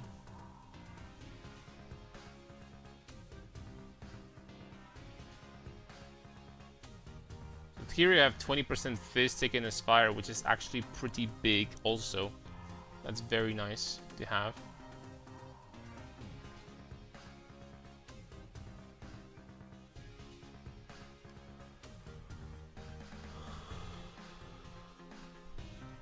Garb of the Ephemeral, bro. What would you get from that? Actually, what would you get from this? Would you actually get all of these freaking lines here with divine charges? What do you get at full charges, by the way? I don't remember. Divinity, 75% more elemental damage, 25% less elemental damage taken, immunity to curses. Last 10 seconds. Huh.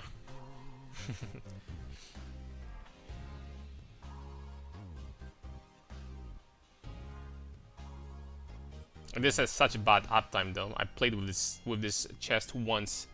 That was many years ago. Perhaps I think it was during the Synthesis League when it got released.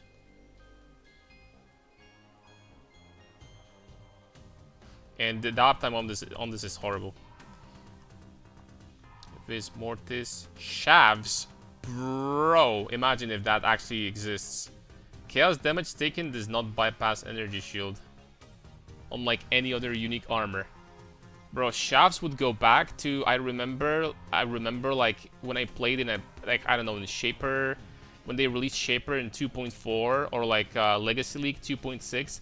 Shavs was, I think, the most expensive unique item, unique body armor in the game. Like 6-link Shavs was actually 15 divines, and 15 divines back then was a lot of freaking money. If this transfers from Shavs as a mod, dude, it's going to be expensive. Very expensive.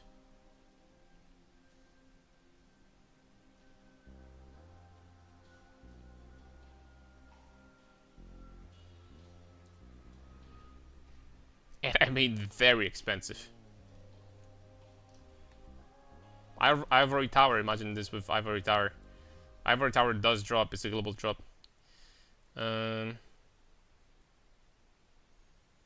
Okay. Groot cools. I wonder what would transfer from this. Maybe this? Like 5% regen per second? That'll be pretty strong. Belly of the Beast. So that's once again probably like something like 20% life. But that's gonna be the mod from that thing. This is gonna be like 25% or something from hits taken as lightning. It's probably gonna be like something with onslaught here. Maybe onslaught effect. That would be pretty strong. That would be really strong actually on the Resos. This is something here with leech. Farrels, honestly, I have no idea.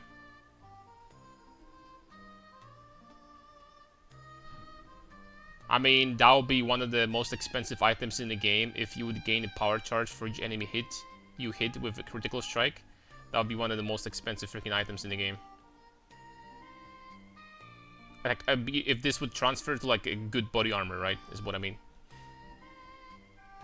Ice Tomb. This is one of the best looking armors, by the way, as a default armor, without any you know, microtransactions. This armor looks so nice. Look how good this armor looks like. This is a Giga Chad armor right there. Damn. That's what I'm talking about.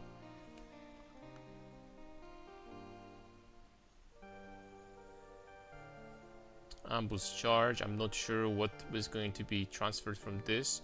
Fourth vow. Another potentially busted item. Like, let's just say that you would transfer like 25% of your armor applies to chaos damage taken from hits. That's very, very strong defensively. Let's just say 25% would apply. That's freaking strong. That is very strong. King's Guard, I have no idea. Bro, why does this item even exist? Bro, what is this item, man? Joffrey's Sanctuary, so probably this one. I'll be pretty upset if this was Zaloth's Oath. That would transfer. Loreweave, actually I have no idea. This stat, maybe? I mean, not gonna lie, like, transferring this stat, especially if it's like actually 78% from Loreweave to any other body armor, unique body armor, would be busted beyond belief. You can do a lot of stuff with this. You can do Transcendence. You can do... Well, you're immune to minus max also. You get Transcendence for free. You don't get minus 15 with Transcendence with this. If this actually transferred to like a... Wow, that would be strong. Doriani's Prototype. Like, I don't even know what to think about here. I don't even know what to think about this. Spore Guard. Fungal ground around you while stationary. Maybe you would get this? What is that? What is that? What is this thing even? Fungal ground. Allies gain 25 chaos resistance. Enemies have all resistances lowered by 10%. That's not bad if you would get that thing. That's not bad at all. I would appreciate that big time, like, get something like that on my Iron Fortress. Bosses might be good this league. Bosser might be good this league. It's hard to say, honestly. We don't know if there's gonna be like some insanely tanky or like league mechanic. We don't know how it's gonna be. I would expect that in the Abyss, and when it comes to Abyss and Legion, it's probably going to be league oriented more towards like AoE farmers and not necessarily bossers, like bossing characters. I would say so.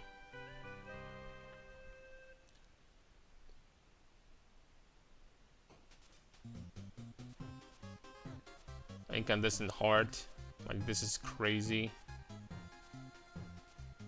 There's a lot of good options.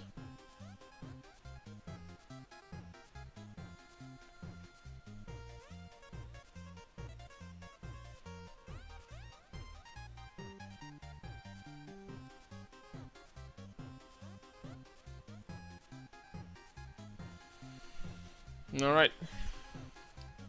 Okie dokie. I don't give a crap about meta. Wanted to try bossing for the first time, so lol. I just tried to explain to you if bossing characters will be good this league, and I think that there's nothing that they added to the game potentially that are necessarily going to increase the need for people to run bossing characters. I don't think there's any content that's going to require you to be a very good bossing character. So my answer is I doubt it. My answer is I doubt it, to be honest.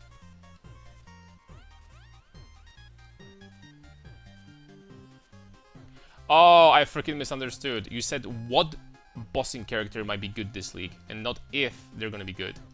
That's my bad. That's my bad.